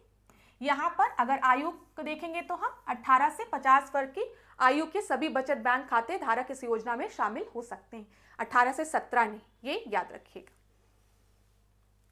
17वां क्वेश्चन, निम्नलिखित कथनों में से सत्य कथन को आपको चुनना है। तो बताइए सत्य कथन कौन सा है? राज्य को किसी भी सामाजिक और शैक्षिक रूप से पीड़ित पिछड़े वर्ग की उन्नति के लिए विशेष प्रावधान करने का अधिकार है। ठीक है, स्टेट के पास ये राइट है कि वो स्पेशल प्रोविजन करे for socially and economically backward classes. ये बिल्कुल सही है, शैक्षिक और दिया गया ना, शैक्षिक और सामाजिक रूप से, सोशली और एजुकेशनली बैकवर्ड क्लासेस के लिए अगर स्टेट चाहे तो स्पेशल प्रोविजन ला सकता है, ये ध्यान दीजिएगा। ठीक है, ये बिल्कुल सही स्टेटमेंट है पहला वाला। संविधान में अस्पृश्यता शब्द को अनुच्छेद 17 में परिभाषित किया गया है। यहां पर कंफ्यूज मत होइएगा। आर्टिकल 17 की जब हम बात करते हैं, अनुच्छेद 17 की, तो वहां पर हमने किसकी बात की है? हमने अनटचेबिलिटी की बात की है, लेकिन हमारे संविधान में हमने आर्टिकल 17 में इसे परिभाषित नहीं किया है। इस शब्द को का प्रयोग किया गया है लेकिन परिभाषित, डिफाइन नहीं किया गया है, तो इस वजह से ये आपका गलत हो जाएगा। कौन सा सही होगा, कौन सा कथन सही है? तो केवल एक। ठीक है, ये याद रखिएगा, अनटचेबिलिटी टर्म को डिफाइन नहीं किया गया है, खाली डिफाइन नहीं किया गया है, बस मेंशन किया गया है ये चीज। ठीक है क्लास, चलो अगला हम देखते हैं 18वां प्रश्न। लोकसभा तथा राज्यसभा सदस्यों की अर्हताओं का उल्लेख किस अनुच्छेद में किया गया है? 81, 82, 83 या फिर 84 में? तो यहां पर आपका सही उत्तर क्या हो जाएगा बताइए। यहां पर क्लास आपका सही उत्तर क्या हो जाएगा? यहां पर आपका सही उत्तर जो है वो है 84। ठीक है, क्वालिफिकेशन की अगर हम बात करें लोकसभा और राज्यसभा में, वो किस आर्टिकल में मेंशन है? 84 में मेंशन है। ठीक है, यहां पर देख लीजिए, अनुच्छेद 84 में इसकी बात की गई है। इसके अनुसार कोई व्यक्ति अगर लोकसभा का सदस्य चुने जाने के लिए योग्य होगा यदि वह भारत का नागरिक है। सबसे पहला, वो भारत का नागरिक होना चाहिए, सिटीजन होना चाहिए। ठीक है, वह राज्यसभा के स्थान के लिए कम से कम 30 वर्ष की आयु होनी चाहिए उसकी। ये आपको पता है ना कि राज्यसभा के मेंबर के लिए जो मिनिमम एज होनी चाहिए वो 30 साल होती है और लोकसभा के मेंबर के लिए जो है वो 25 वर्ष है, ये याद रखिएगा। और भारत का नागरिक होना चाहिए, ये तो है ही है, ठीक है। निर्वाचन आयोग द्वारा प्राधिकृत व्यक्ति के समक्ष शपथ लेनी होगी तथा उसके पास ऐसी अन्य योग्यताएं हो जो संसद द्वारा बनाई गई विधि के तहत निर्धारित की गई हो। अगर संसद ने किसी विधि के द्वारा कुछ अर्हताएं मतलब क्वालिफिकेशन बनाई हो तो वो भी होनी चाहिए। लेकिन ये आपका दो चीज दिया गया है, राज्यसभा के लिए जो एज है वो 30 होनी चाहिए मिनिमम, लोकसभा के लिए 25 और सिटीजन ऑफ इंडिया होना चाहिए, भारत का नागरिक होना चाहिए। अगला प्रश्न हम देखते हैं, निम्नलिखित में से कौन सा व्यक्ति अंतरिम सरकार में शामिल नहीं था? बताइए कौन सा जो व्यक्ति था वो इंटरिम गवर्नमेंट में शामिल नहीं था? डॉक्टर राजेंद्र प्रसाद, श्री राजागोपालचारी, मोतीलाल नेहरू, सरदार वल्लभ भाई पटेल। अब यहां पर ध्यान दीजिएगा क्लास, मैं आपको बता दूं ये जो चार्ट है ना ये आपको बुक में मिलेगा, ठीक है। तो इस चार्ट को आप लोग जरूर पढ़ लीजिएगा एक बार। जैसे जवाहरलाल नेहरू को external affair and Commonwealth relation का प्रेसिडेंट बनाया गया था। होम अफेयर किसके अंडर में था? वल्लभ भाई पटेल के। Agriculture and food Rajendra Prasad के, ठीक है। आर्ट, एजुकेशन और health Shri Rajagopalachari. Commerce CH Bhabha. Defence Baldev Singh. Finance John Mathai. Industries and supply Shri Rajagopalachari. Jagjivan ji labour और लॉ। ये जरूर याद कर लीजिएगा, आपके परीक्षा में कभी कभी ये प्रश्न बन जाता है तो पढ़ लीजिएगा। हम लोग आगे के क्लास में और डिपार्टमेंट से रिलेटेड कौन कौन थे वो डिस्कस कर लेंगे। अब ये जो प्रश्न है 20वां, ये क्या है? प्रस्तावना के संबंध में दिए गए कथनों में से असत्य कथन को चुनना है, फॉल्स स्टेटमेंट को चुनना है, ठीक है। तो यहाँ पर आपको परेशान होने की जरूरत नहीं है। अब मैं क्लास को एंड भी करूंगी इस प्रश्न के साथ। समय देख रही थी मैं, 1.5 घंटे हो गए, इससे ज्यादा क्लास नहीं चलाएंगे। जो चीज आज की क्लास में आपको बताई गई है वो बहुत ही इंपॉर्टेंट है और थोड़ा उसका लेवल भी अच्छा है, ठीक है। अगर वो सारे मतलब आपको क्वेश्चन समझ में आ गए हैं तो बहुत अच्छी बात है। बल्कि मैं आपको सजेस्ट करूंगी इस क्लास को करने के बाद अपनी पॉलिटी की बुक उठाइएगा। जो भी बुक आप पढ़ते हैं, जो भी बुक आप पढ़ते हैं उसको उठाइएगा और पढ़िएगा एक बार। जो मैंने आपको बताया है क्या वो अब आपको समझ में आ रहा है अच्छे से कि नहीं, ये भी मुझे बताइएगा कमेंट बॉक्स में। पहले इस प्रश्न को देख लेते हैं, फिर थोड़ा सा बात करते हैं आप लोगों से। असल में ना मैं लास्ट में आप लोग से बात इसलिए करना चाहती हूँ क्योंकि जिन स्टूडेंट्स को नहीं सुनने का मन करेगा वो क्या करेंगे, वीडियो को एंड करके चले जाएंगे, उनका समय नहीं बर्बाद होगा। वैसे मैं समय नहीं बर्बाद कर रही हूँ, आपके लिए भी लाभदायक ही होगा जो मैं बताऊंगी, लेकिन अगर आपको जाना हो तो आप जा सकते हैं, बीच में किसी को डिस्टर्बेंस ना हो। तो अभी पहले इसको डिस्कस कर लेते हैं। प्रस्तावना प्रियम्बल की बात की गई है, इसमें समाजवादी, लोकतांत्रिक, समता, शोषण से मुक्ति शब्दों का प्रयोग किया गया है। तो socialist, democratic, equality, freedom from exploitation की बात की गई है। प्रस्तावना गैर न्यायिक प्रकृति की है। अब आप बताइए, हमने सेकुलर की बात की थी, सोशलिस्ट की बात की थी, डेमोक्रेटिक की बात की थी, रिपब्लिक की बात की थी ना, लेकिन यहाँ पर फ्रीडम फ्रॉम एक्सप्लॉयटेशन की बात तो नहीं की गई है। बहुत से स्टूडेंट कंफ्यूज हो जाएंगे। फ्रीडम फ्रॉम एक्सप्लॉयटेशन तो फंडामेंटल राइट में है ना, मौलिक अधिकार में है, ठीक है। यहाँ पर शोषण से मुक्ति शब्द का प्रयोग नहीं किया गया है प्रस्तावना में, तो ये तो आपका गलत हो गया। प्रस्तावना गैर न्यायिक प्रकृति की है, ये सही है। तो कौन सा स्टेटमेंट गलत है यहाँ पे पूछा गया है, इस वजह से आपका उत्तर क्या हो जाएगा बता दो जल्दी से। इस वजह से जो आपका उत्तर है वो है केवल एक गलत है, दूसरा तो आपका सही है। ए सही उत्तर हो जाएगा, ठीक है। मैंने आपको पहले भी बताया है, जब हम प्रस्तावना की बात करते हैं तो यहाँ पर sovereign, socialist, secular, democratic, Republic शब्द का यूज किया गया है। तो अब आज की क्लास यहीं पे एंड करेंगे। आशा करती हूँ आपकी आज की क्लास जो है वो आपके लिए हेल्पफुल रहे। आप में से कई स्टूडेंट थोड़ा सा अभी इस समय निराश हो गए थे क्योंकि मैं क्लास नहीं ले रही थी, ठीक है। मेरा भी अपना काम रहता है PhD का, तो उसके लिए मुझे जाना पड़ता है, तो इसी कारण मैं क्लास नहीं ले पा रही थी। लेकिन अब क्लास रेगुलर रहेगी, परेशान मत होइएगा आप लोग। और कोई भी प्रॉब्लम होती है तो कमेंट बॉक्स में बताइएगा। और क्लास आज के सेशन में अगर कहीं पर भी आपको दिक्कत होती है तो वो भी मुझे कमेंट बॉक्स में आप लोग बताएंगे। जब तक आप मुझे अपनी प्रॉब्लम नहीं बताएंगे मैं आपको सॉल्यूशन नहीं दे पाऊंगी। और मैं पूरी कोशिश करती हूँ कि मेरी क्लास जो भी स्टूडेंट कर रहे हो उनको बेनिफिट हो। ऐसा ना हो कि 1-1.5 घंटे की क्लास करने के बाद ऐसा प्रतीत हो कि क्या पढ़ा, ये सब तो हमको पहले ही आता था।